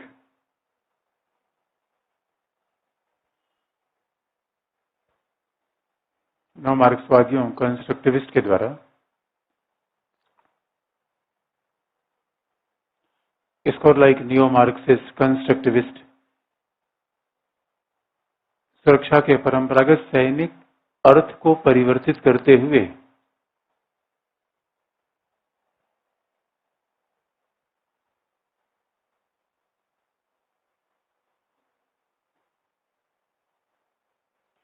मानवीय सुरक्षा का विचार दिया गया। The notion of human security was propounded by the constructivist and neo-Marxist instead of traditional meaning of military and external security. अब जरा सोच के देखिए, अगर सुरक्षा का सबसे बड़ा खतरा मानवीय सुरक्षा है तो पाकिस्तान ये कहता है कि भारत उसके लिए खतरा है। खतरा भारत है या गरीबी बीमारी है? गरीबी बीमारी है, खतरा भारत नहीं है। और याद रखिए, ये बात यूरोपीय देशों ने समझ ली और तभी आप देखेंगे, अगर हम जिस दिन हमने खतरा ये मान लिया गरीबी है, बीमारी है, उस दिन हमारा खर्च लोगों पर होगा या हथियारों पर? हो जाएगा। इसीलिए सुरक्षा के मायने जिसे बदल गए तो संयुक्त राष्ट्र संघ ने भी अपने कार्य को बदल रखा। तो अगला पॉइंट, इसलिए वर्तमान समय में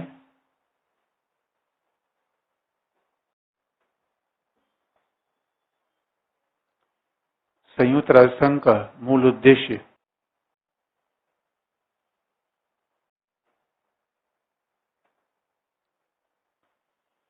सामाजिक शैक्षिक विकास हो गया है। Now the United Nations focusing more over social educational development of the people. सामाजिक और शैक्षिक विकास हो गया है। अच्छा, ये ध्यान देने की बात है, एक देश में हथियार बढ़ेगा, दूसरे की सुरक्षा के लिए समस्या आएगी, लेकिन एक देश के नागरिक शिक्षित तो अच्छे होंगे तो दूसरे के लिए समस्या क्या है? दूसरे के लिए खतरा नहीं है।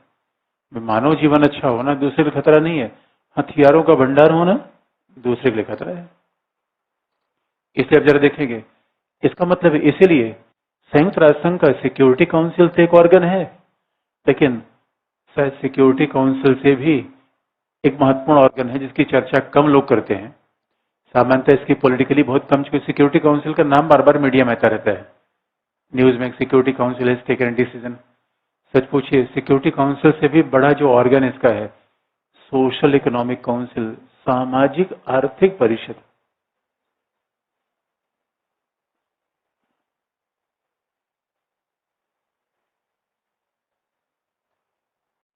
उससे बड़ा कोई इंस्टीट्यूशन है, that is social and economic council, सामाजिक आर्थिक परिषद।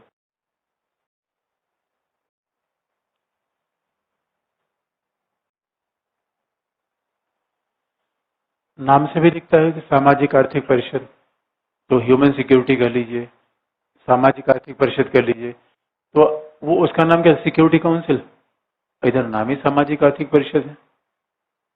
और अब देखेंगे, सामाजिक आर्थिक परिषद में अगर देखा जाए तो मेंबर्स देयर 54 जो संयुक्त राष्ट्र संघ महासभा के द्वारा चयनित होते हैं, 54 मेंबर्स होते हैं यूएन के ही। और सामाजिक आर्थिक परिषद में अनेक एजेंसीज हैं, there various agencies working under the social economic council like WHO, ILO, FAO, जो कुछ महत्वपूर्ण आप सुनते हैं, यूनेस्को।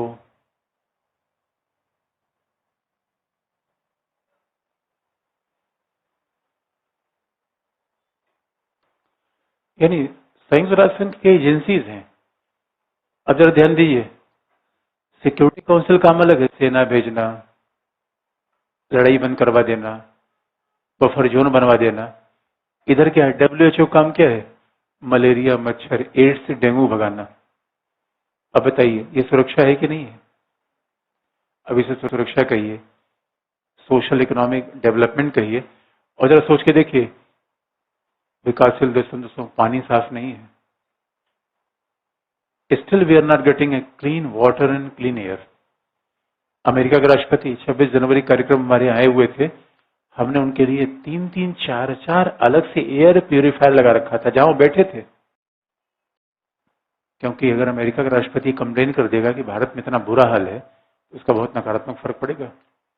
अब जरा सोच के देखिए, अमेरिका के राष्ट्रपति की कितनी चिंता है दोस्तों, और हमारी,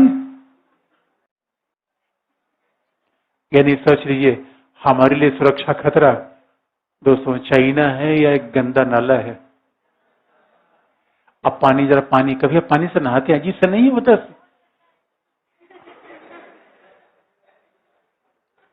कमाल की बात हो गई है। अरे खास बात है ये नहीं, ओ माय गॉड, ये यूएन है, शक्तिमान है। और आप याद रखिए, ये जो बीमारियां हमारे यहाँ सामान्यतः खांसी, जुकाम, हैजा, खुजली, आज ये दोस्तों हमारे मौसम बदल हुआ तो खांसी शुरू हो गई, बीमारी शुरू हो गई। तो यूरोप में कम्युनिकेबल डिजीज खत्म है, टीबी हो जाना, एड्स हो जाना, वहां है ही नहीं ये सब चीजें।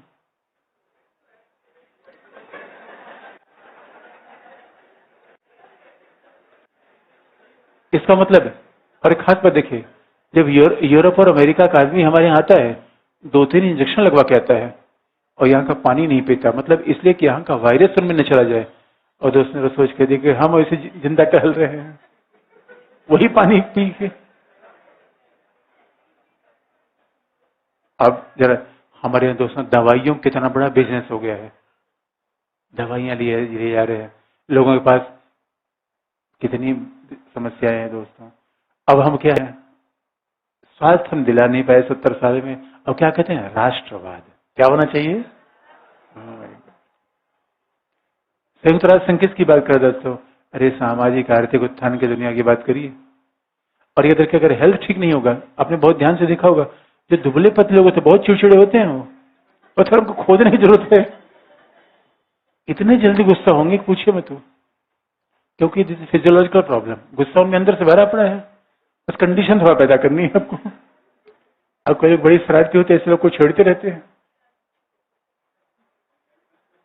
इसलिए ये बताइए, इस दुनिया में कोल्ड वार में कौन रहता है? सो पूंजीवाद, साम्यवाद। लड़ाई तो मच्छर से दोस्तों, क्या पूंजीवाद, क्या साम्यवाद।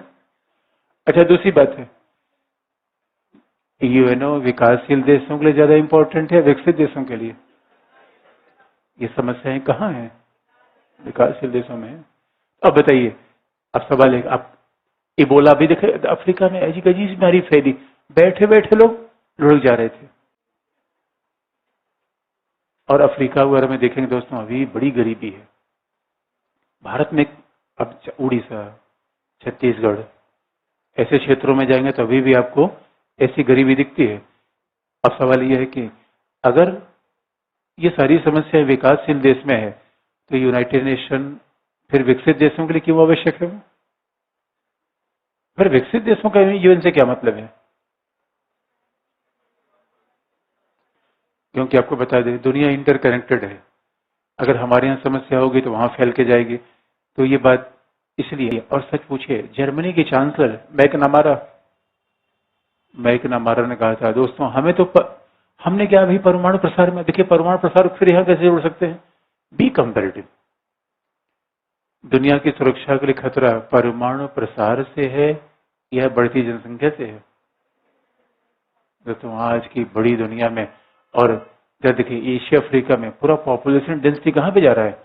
एशिया अफ्रीका में इतने लोग बढ़ रहे हैं, धरती पर बोझ बढ़ रहा है, संसाधन कम हो रहे हैं दोस्तों, संसाधन कम हो रहे हैं। जितने ज्यादा लोग बढ़ेंगे, एनवायरमेंट में कितना फर्क पड़ेगा इसका। सारा पानी खींच लेंगे पीने के लिए, पेड़ पौधे बचेंगे नहीं, सब घर बनवा डालेंगे। इसलिए that is creating a huge environmental problem. ये लिखिए, नाम लिख लीजिए, मैकनामारा, जर्मनी की पूर्व चांसलर थी।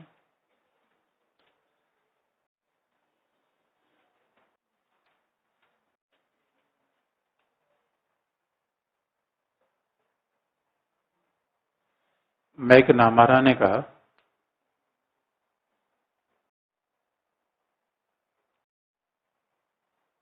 कि बढ़ती जनसंख्या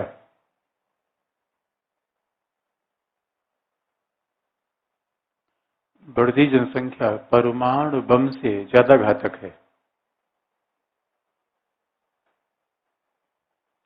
Even rising population is more dangerous than the nuclear weapons.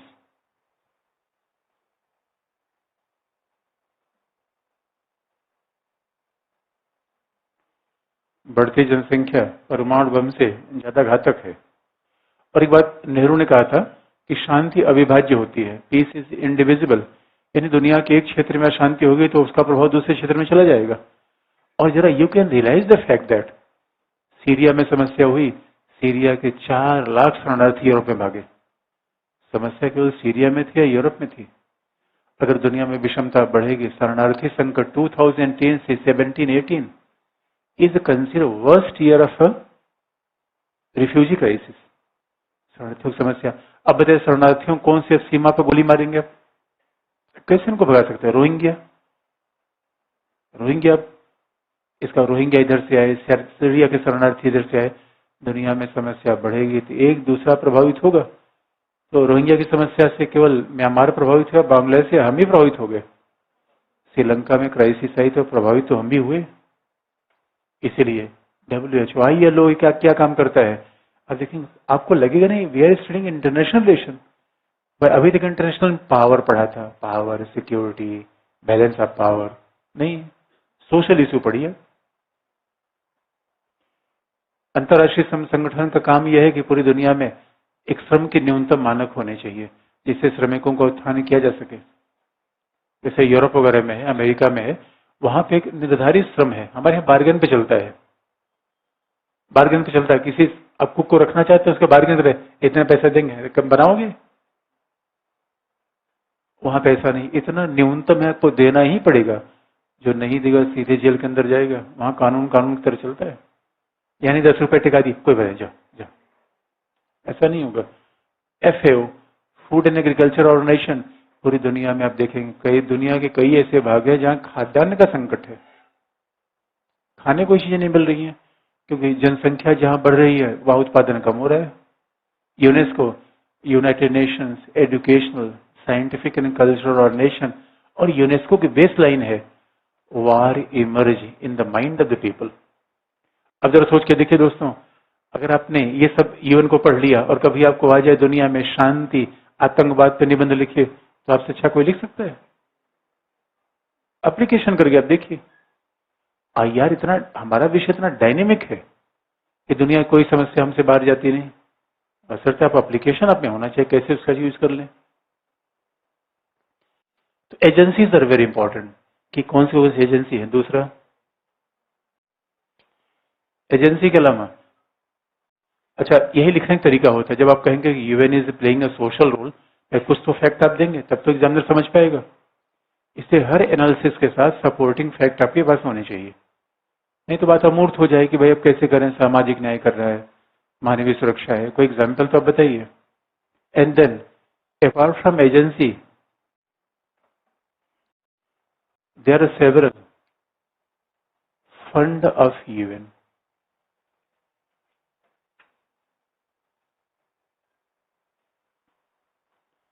Fund है, उसके बाद है प्रोग्राम, कार्यक्रम है, उसके बाद फिर है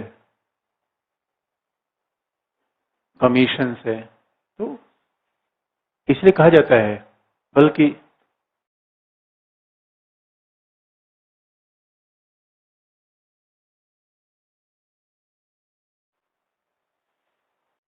विटकॉफ ने एक बड़ी अच्छी बात कही है, आप लिख सकते हैं।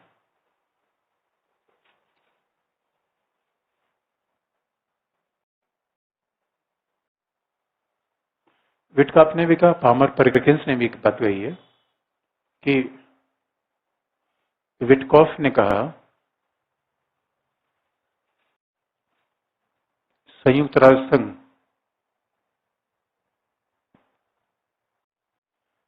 संघ के कार्यों से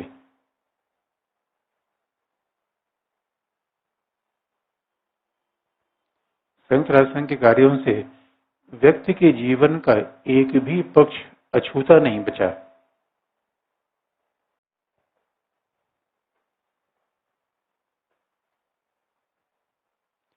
संयुक्त राष्ट्र संघ के कार्यों से व्यक्ति के जीवन का एक भी पक्ष अछूता नहीं बचा। Not a single dimension of individual life is away from the role of UN। और उन्होंने कहा ये बरगद के वृक्ष की तरह है। The UN is like a banyan tree.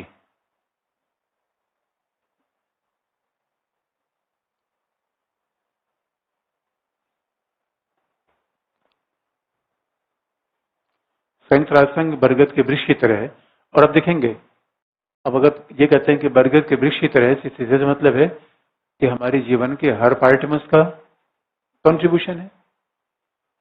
अब जरा देखिए, कोई न कोई एजेंसी आपके जीवन में कोई न कोई काम कर रही है। जैसे कि हम फंड की बात करें, UNICEF, United Nation International Children's Emergency Fund,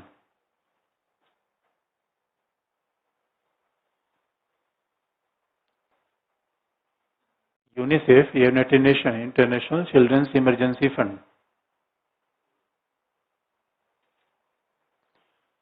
UNICEF तो बच्चों के लिए काम करती है, कार्ड भी जारी करती है, और जो कार्ड लोग खरीदते हैं बच्चों के लिए, वो सारा पैसा बच्चों के कल्याण के लिए जाता है।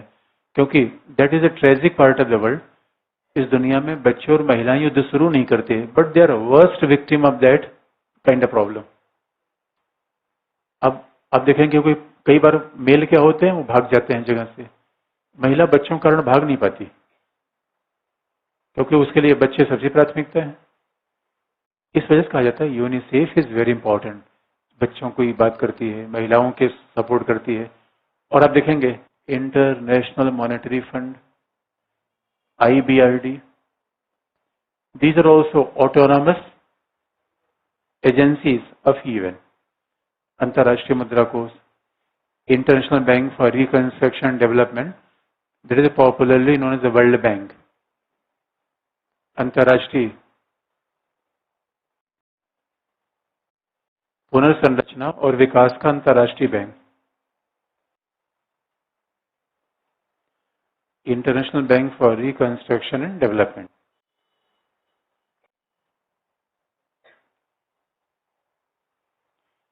पुनर्संरचना और विकास का अंतर्राष्ट्रीय बैंक।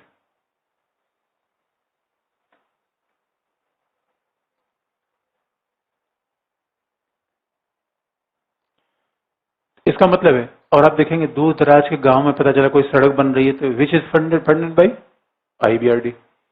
IBRD उसे फंड कर रही है, वो उसे आगे बढ़ा रही है। तो IBRD, IMF, these institutions are very important. और अगला प्रोग्राम्स, UNDP, UNEP,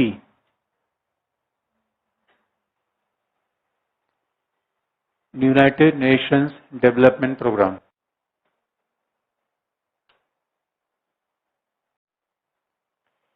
संयुक्त राष्ट्र संघ विकास कार्यक्रम, जिसके द्वारा गरीबी निवारण के लिए, शिक्षा के लिए, स्वास्थ्य के लिए राज्यों को सहायता दी जाती है।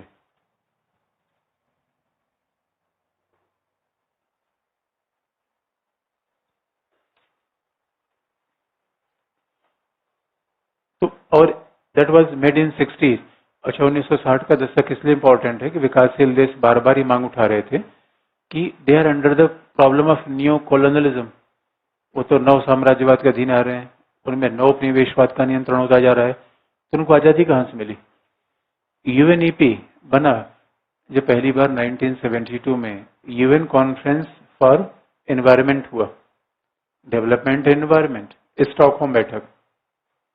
उसके बाद फिर UNEP आया, एनवायरमेंटल प्रोग्राम, यानी पर्यावरण को बचाने की संयुक्त राष्ट्र संघ की एक नई जिम्मेदारी आ गई। And this is a new role of UN।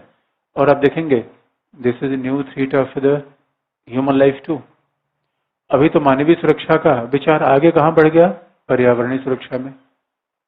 Environmental security is greater important than the human security. क्योंकि पहले तो ये होता था ठीक है पर्यावरण बच जाएगा, मानव बच जाएगा। अभी तो पर्यावरण बचेगा तभी मानव बच पाएगा। इसलिए ऐसा नहीं लगता कि हमारे जीवन के लिए संयुक्त राष्ट्र संघ की एजेंसी हर पक्ष में कहीं कहीं काम कर रही है। हमारे जीवन के एक भी ऐसा पक्ष नहीं है जो UN के दायरे से बाहर हो, और सारा सामाजिक आर्थिक विकास काम ये कर रहे हैं। और कमीशन तो है गरीबी पे, एनवायरमेंट पे, जिस पे एजेंसी काम करती है उसी पे कमीशन भी काम करता है। बस फर्क ये है, कमीशन इंक्वायरी करता है और एजेंसी उसको व्यवहार में प्रयोग करती है। तो कमीशन भी है, सस्टेनेबल डेवलपमेंट पे कमीशन है, सतत विकास पे।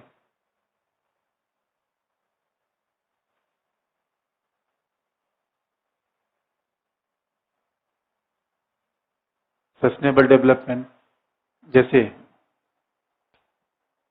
मुद्दों के लिए पॉवर्टी एलिवेशन, गरीबी निवारण, सतत विकास,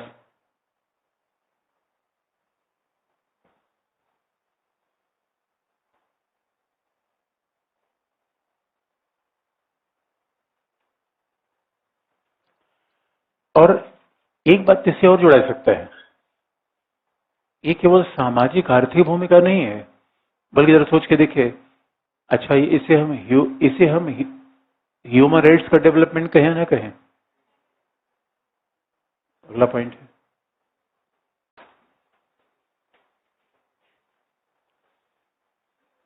कि संयुक्त राष्ट्र संघ और मानव अधिकार, United Nations and human rights,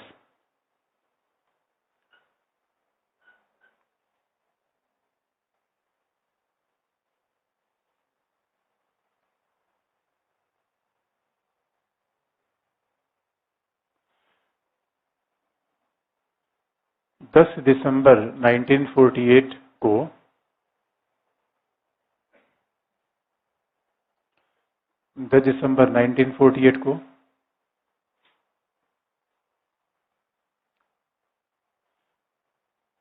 संयुक्त राष्ट्र संघ महासभा के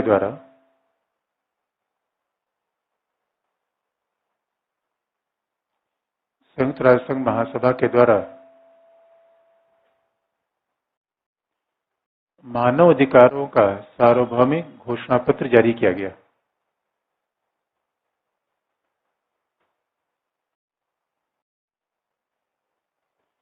When UN Declaration of Human Rights was announced, संयुक्त राष्ट्र संघ महासभा के द्वारा मानव अधिकारों का सार्वभौमिक घोषणा पत्र जारी किया गया।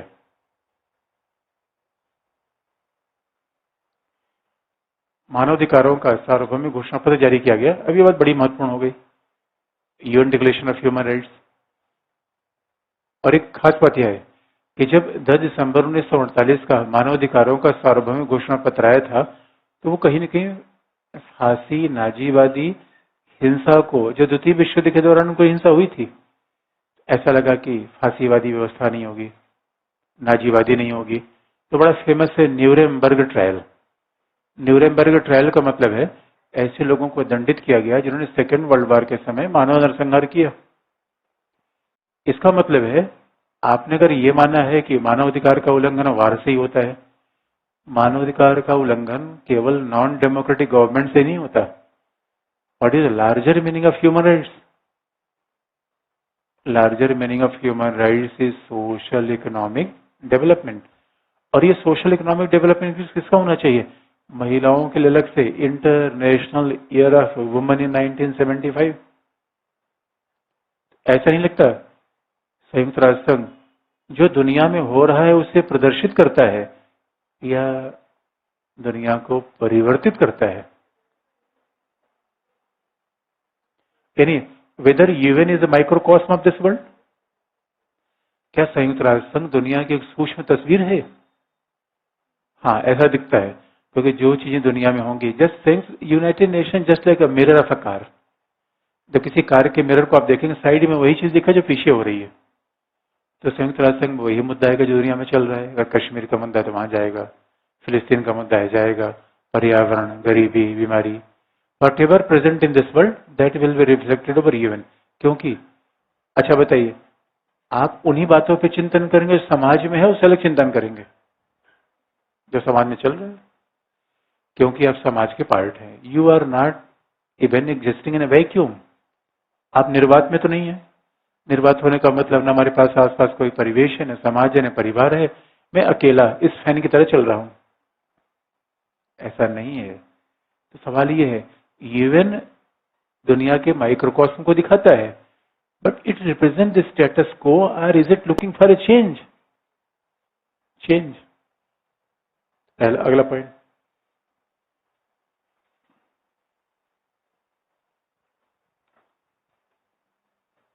मानव अधिकार।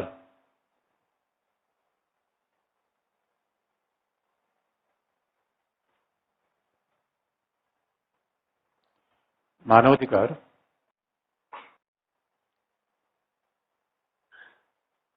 केवल तानाशाही शासकों की समाप्ति से संभव नहीं है।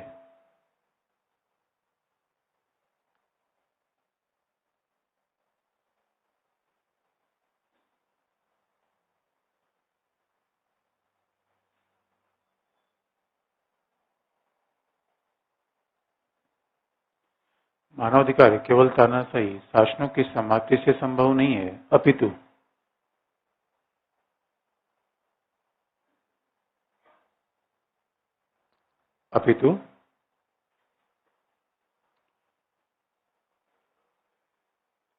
सभी व्यक्तियों को न्यूनतम स्वास्थ्य, शिक्षा जैसी सुविधाएं भी प्राप्त होनी चाहिए।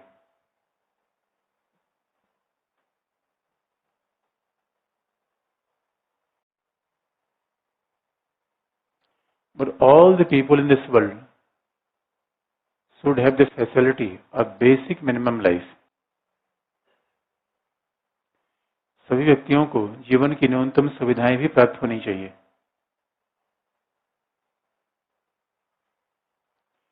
ब्रैकेट में प्रोफेसर भीखू पारीख।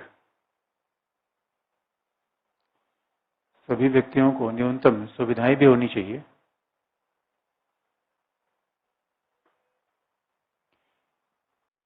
और संयुक्त राष्ट्र संघ के द्वारा वर्ष 2000 में संयुक्त राष्ट्र संघ के द्वारा वर्ष 2000 में इन ईयर 2000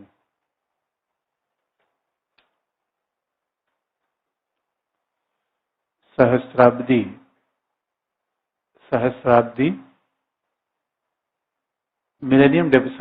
विकास लक्ष्य मिलेनियम डेवलपमेंट गोल वर्ष 2000 में सहस्राब्दी विकास लक्ष्य घोषित किया गया। UN declared Millennium Development Goal in year 2000.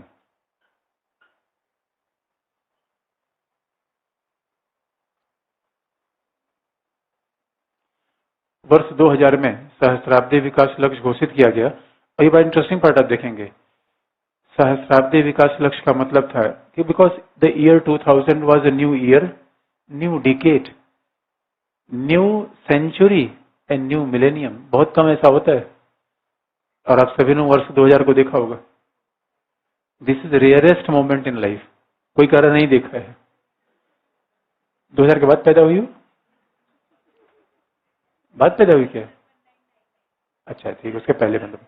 अच्छा ठीक है, मतलब उस समय आप तो बहुत यंग लोग हैं, लेकिन सच में 2000 को देखना अपने आप में अद्भुत था, क्योंकि ये समीकरण फिर 3000 में ही बनेगा, 1000 साल का दोहराएगा, उसमें 10 जनरेशन निकल जाएंगे दोस्तों। इसलिए अब देखेंगे मिलेनियम डेवलपमेंट गोल में MDG में था क्या कि गरीबी निवारण, यानी poverty alleviation became the goal of UN।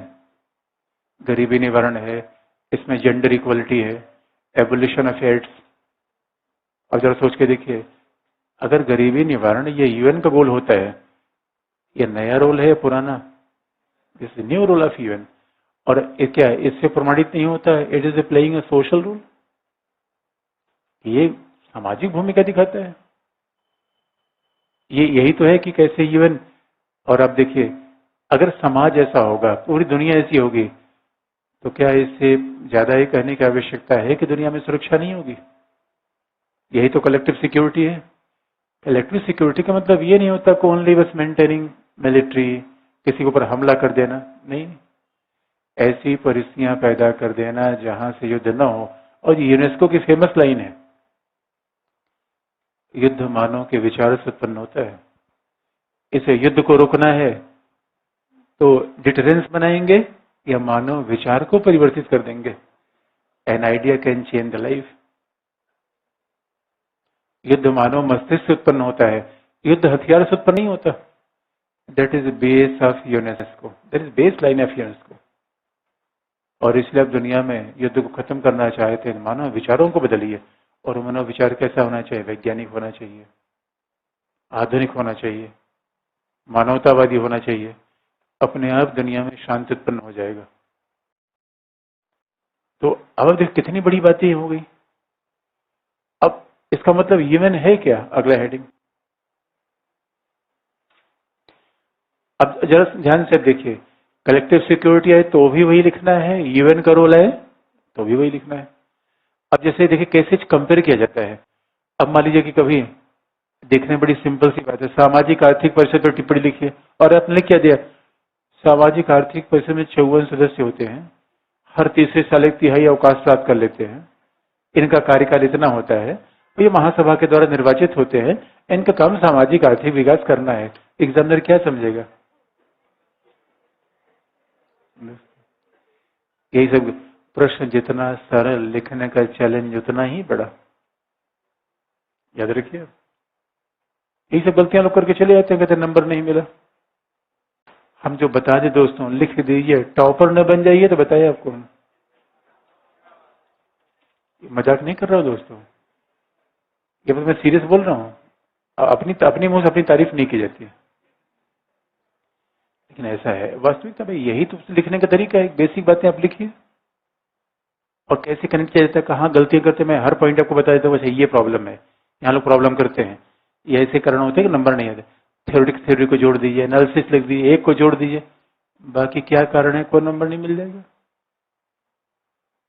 लिखना है आपको, एक तो काम करना पड़ेगा, बाकी कोई फैक्टर होता नहीं। ये मीडियम का बहाना है दोस्तों, रियलिटी है नहीं। हमने कितने फैक्ट आपको बता दिए, मार्क्स 10 बार का कंपैरिजन करके आप देख लीजिए। ये सब तो आपको अपने प्रोफेशनल बनना पड़ेगा, शार्प बनना पड़ेगा। अब इसी बात को हम लिखे, अगला हेडिंग चेंज करिए।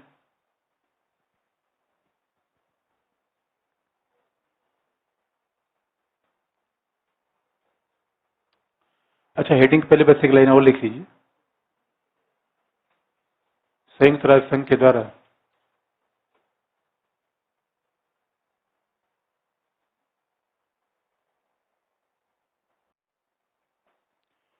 संयुक्त राष्ट्र संघ के द्वारा सामाजिक आर्थिक विकास के साथ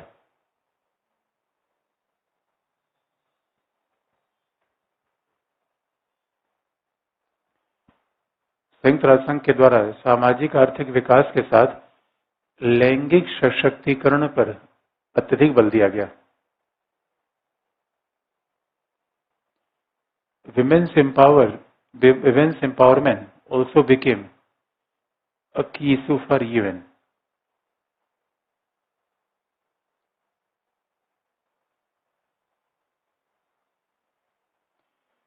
अच्छा ये मामला विमेन्स एम्पावरमेंट का है, शांति का है? ये मामला विमेन्स एम्पावरमेंट का है, इन्वायरमेंट का है?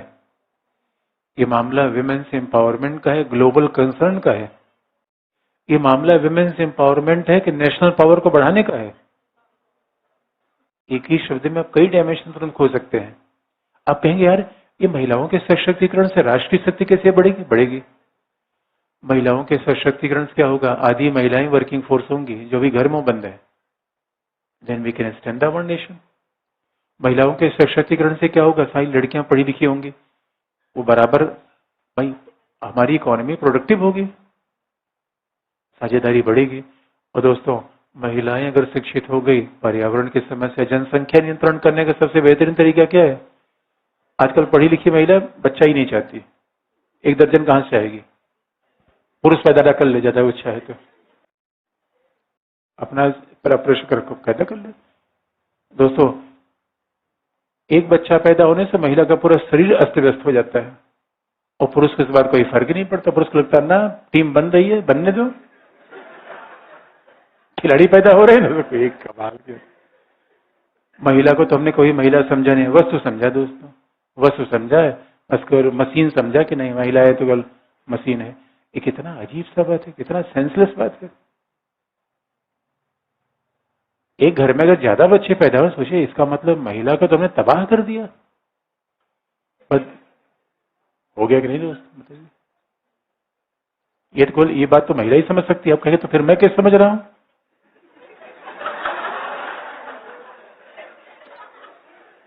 भाई मैं भी एक मैरिड व्यक्ति हूँ, शादीशुदा व्यक्ति हूँ, तो शादीशुदा व्यक्ति हूँ तो भाई जिसके साथ आप रहते हैं उसकी भावना दोस्तों समझनी पड़ती कि नहीं? अगर हम ये समझें कि, और इसलिए ईश्वर विमेन्स इज नॉट ईश्वर women's, it's a global concern, it's a global concern. ये वैश्विक सरोकार का मामला है, ये पर्यावरण की रक्षा का मामला है, और ये दुनिया में शांति का मामला है। क्योंकि वैसे भी आप देखेंगे, इसीलिए आज जहां भी कोई कंसर्न होता है, अब एनवायरमेंट की बात होगी तो महिला का इशू जरूर आएगा, आप टेररिज्म की बात करेंगे महिला का इशू जरूर आएगा, आप इकोनॉमिक डेवलपमेंट की बात करेंगे woman is the most affected, हर जगह महिलाएं तो प्रभावित हो रही हैं। इसलिए this issue become the global concern. अब आप कहेंगे यार ये आईआर का तो नया डायमेंशन पूरा खुल गया, power, security, diplomacy, international law. हम लोगों ने जब बीए में पढ़ा था यही सब, जब हम लोगों ने बीए में पढ़ा था सिलेबस आपको याद दिला दें, क्या क्या सिलेबस था? First world war, second world war. अच्छा, हम जब आईआर में जैसे से आगे बढ़ते जाते हैं, हिस्ट्री वालों को देते लो इतिहास खोदो, फर्स्ट वर्ल्ड वॉर, सेकेंड। हम लोग पीछे नहीं चलते, आगे देखते हैं क्या होने वाला है। इतिहास वाले खोदते रहते क्या हुआ, खुदाई करो। दोनों का थोड़ा सा अप्रोच अलग होता है। First world war, second world war, international law, diplomacy और इंटरनेशनल ऑर्गेनाइजेशन, और क्या क्या अरब लीग से लेके क्या क्या पढ़ाया जाता था। लेकिन आज तो सिलेबस आप याद रखिए कितना बड़ा चेंज है। ह्यूमन राइट्स आपके आईआर के सिलेबस में, एनवायरमेंट आईआर के सिलेबस में, आईआर के सिलेबस में है, दुनिया का बदलाव है। और हम पढ़ते क्या है? दुनिया का बदलाव। ये कितना बड़ा इशू आ गया यार, ह्यूमन राइट्स का इशू, इंटरनेशनल पॉलिटिक्स। अभी तो हमने ये समझा था राज्य राज्य के बीच के संबंध, इंटरनेशनल पॉलिटिक्स, ह्यूमन राइट्स। यदि ह्यूमन राइट्स सब अलग से पढ़ेंगे, अपने यहाँ पे शब्दों की बहुत समझ होनी चाहिए, शब्दों के पे सेंसिटिविटी बहुत ज्यादा होनी चाहिए, जो मैं लगातार आपको बताने का प्रयास करता हूँ।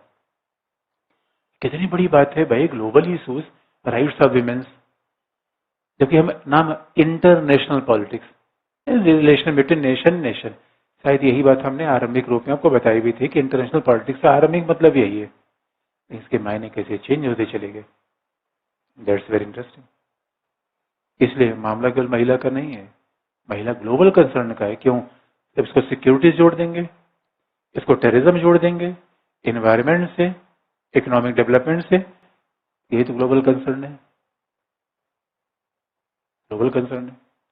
अब जो अगली बात है, what is aim of UN? ये दुनिया को बदलना चाहता है, ये दुनिया को दिखाने की संस्था है। अगला हेडिंग है,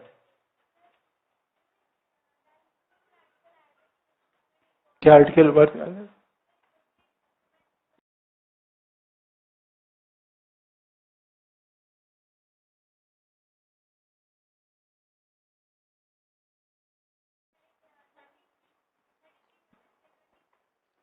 किस फील्ड की बात कर रही हो?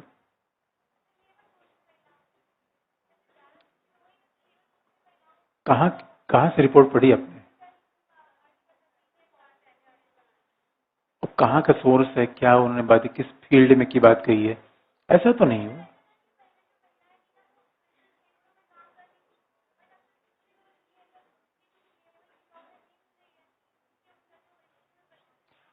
अरे ऐसा ये हिंदू वाले बेकारी बात लिखते हैं, ये इनको हर नकारात्मक बात केवल दिखती है।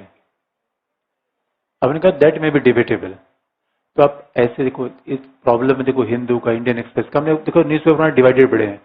लेफ्टिस्ट ओरिएंटिस्ट लोग ये कुल मिला के दिखाते हैं ये जॉब नहीं है।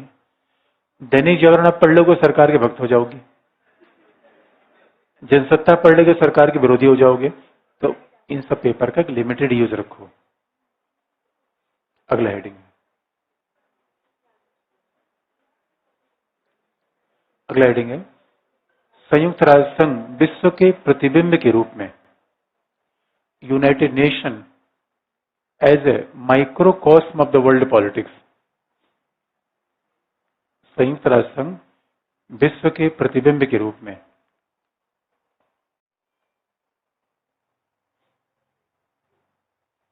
किसी ने कहा कि लैंगिक न्याय से आतंकवाद कैसे जोड़ा जाएगा? भाई ये बताइए, लैंगिक न्याय नहीं होगा, गरीबी होगी, बीमारी होगी, और आतंकवाद का संबंध गरीबी से है या नहीं है? है।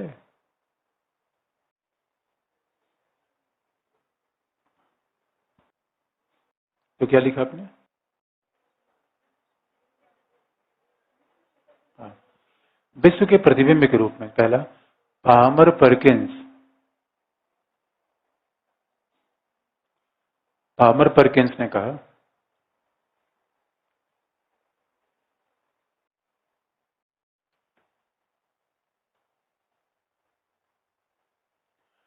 पामर परकिंस ने कहा कि संयुक्त राष्ट्र संघ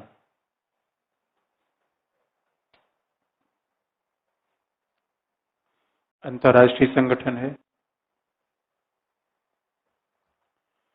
United Nation is international organisation.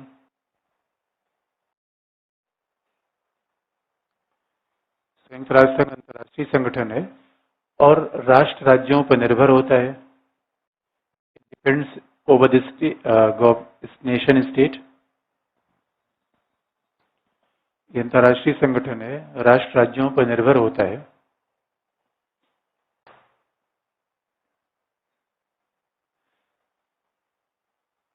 इसीलिए जो घटनाएं विश्व में संचालित होती हैं, therefore whatever exists in this world, इसे जो घटनाएं विश्व में संचालित होती हैं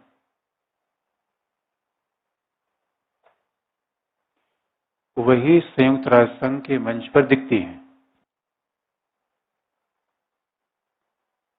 Whatever exists in this world politics, that is reflected over UN. जो घटनाएं विश्व में संचालित होती हैं वो दिखती हैं।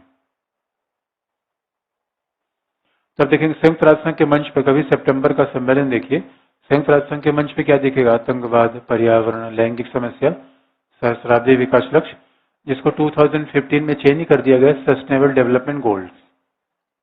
यही सारी समस्याएं हमको दिखेंगी। अगला,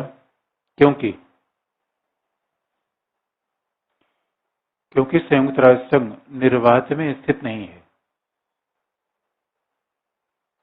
it doesn't exist in a vacuum. संयुक्त राष्ट्र संघ निर्वात में स्थित नहीं है, अपितु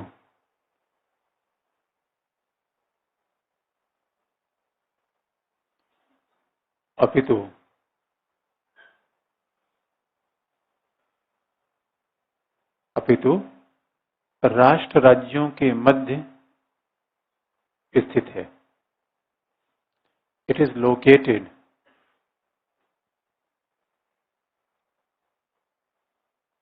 इन बिटवीन नेशन स्टेट्स। राष्ट्र राज्यों के मध्य स्थित है, तो इसलिए उनका कि जो चीजें दुनिया में दिखेंगी वो यहाँ पे दिखेंगे। लैंगिक सशक्तिकरण का मुद्दा दुनिया में होगा, यहाँ भी होगा। ये पहला बात है कि इट इज माइक्रोकॉस्म। लेकिन दूसरा, अगला हेडिंग है, संयुक्त राष्ट्र संघ विश्व के परिवर्तक के रूप में, United Nation as a model for change in this world.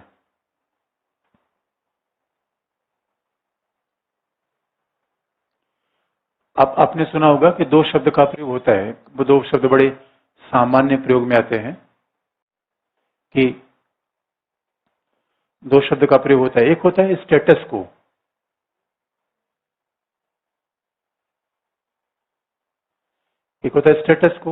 और दूसरा होता है चेंज करना।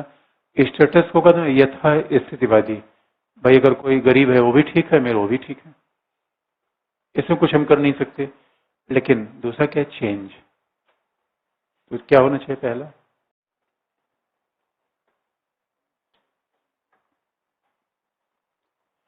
संयुक्त राष्ट्र संघ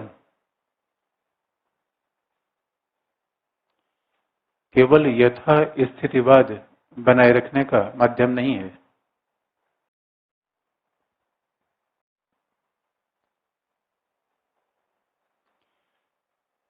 it is not a means और मीडियम टू मेंटेन स्टेटस को।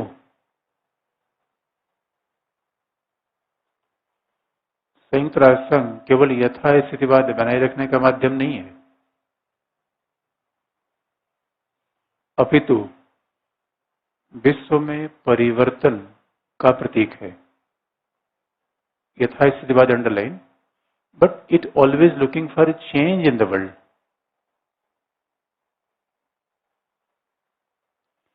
और विश्व में परिवर्तन का एक माध्यम है, इसीलिए सहस्राब्दी विकास लक्ष्य के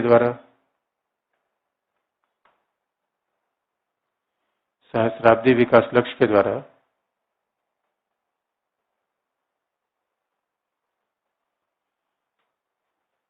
गरीबी निवारण का प्रयास किया जा रहा है। Millennium development goal is looking for the abolition of poverty. सहस्राब्दी विकास लक्ष्य द्वारा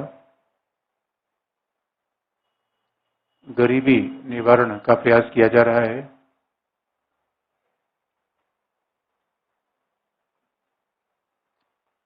गरीबी निवारण का प्रयास किया जा रहा है तथा मानवाधिकार,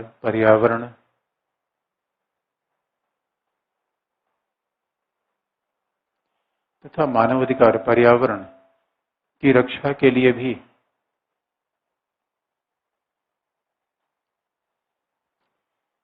संयुक्त राष्ट्र संघ प्रयत्न कर रहा है। It is also looking for protection of human rights and sustainable development। मानवाधिकार की रक्षा और पर्यावरण की रक्षा के लिए भी संयुक्त राष्ट्र संघ प्रयास कर रहा है। इसलिए ऐसा कहा जाता है कि इट इज ऑल्सो केवल यथास्थितिवादी नहीं है, चेंज ओरिएंटेड है। लेकिन एक बड़ा जो क्रिटिसिज्म आता है, अभी हम क्रिटिसिज्म की बात बहुत सारी बताएंगे। अभी तो हमने केवल पॉजिटिव बात देखी कि हाउ यूएन इज इम्पोर्टेंट। अभी तो हम केवल इसी बात पे ध्यान दे रहे हैं। पहले हम हर चीज का महत्व अच्छे से देखते हैं, फिर क्रिटिसिज्म करते हैं। कुछ लोग कहते हैं कि ठीक है, परिवर्तन की बात है, संयुक्त राष्ट्र संघ परिवर्तन की बात कर रहा है, लेकिन मार्क्सिस्ट पर्सपेक्टिव से आप देखेंगे तो जो बातें हम यूनाइटेड नेशन में कर रहे हैं वो मार्क्सिस्ट इसको कैसे देखेंगे? मार्क्सिस्ट कहेंगे भाई आप ये बताओ, भूमंडलीकरण आगे बढ़ रहा है, उदारीकरण आगे बढ़ रहा है, और आप करे हो IMF, IBRD, इन पर हम क्या भरोसा करें? और जरा सोच के देखिए, मार्क्सिस्ट का अप्रोच होगा कि दुनिया में 9 इशू को इशू बनाया जा रहा है, और आतंकवाद, पर्यावरण, these are not major issues. The major issue in this world is deep disparity between rich and poor. विकासशील और विकसित देशों के बीच में इतना बड़ा खाई है, उसकी कोई बात ही नहीं कर रहा है। बिलावजह हम ओरिएंटेशन चेंज कर रहे हैं, एजेंडे को हाईजेक करने का प्रयास किया जा रहा है। दोस्तों, मार्क्सिस्ट ऐसा कहेंगे नहीं कहेंगे? और लोग 1970 का, और हमारे यहाँ प्रोफेसर मुचकुंद दुबे थे जिन्होंने आलोचना की है, और उन्होंने कहा 1970 का वो दशक था जब इकोनॉमिक इश्यूज यूएन में इंपॉर्टेंट थे, जब यूएन में इकोनॉमिक इश्यूज इंपॉर्टेंट थे। लेकिन अब क्या हो गया, नया इशू आ गया। इसलिए there is something to be worried about. लेकिन इसी चर्चा को आगे रखेंगे, बस याद रखिएगा इस क्लास में आगे चलना है। Next class is on Monday, Tuesday, Monday को ऑफ रहेगा, संडे को वैसे ऑफ है।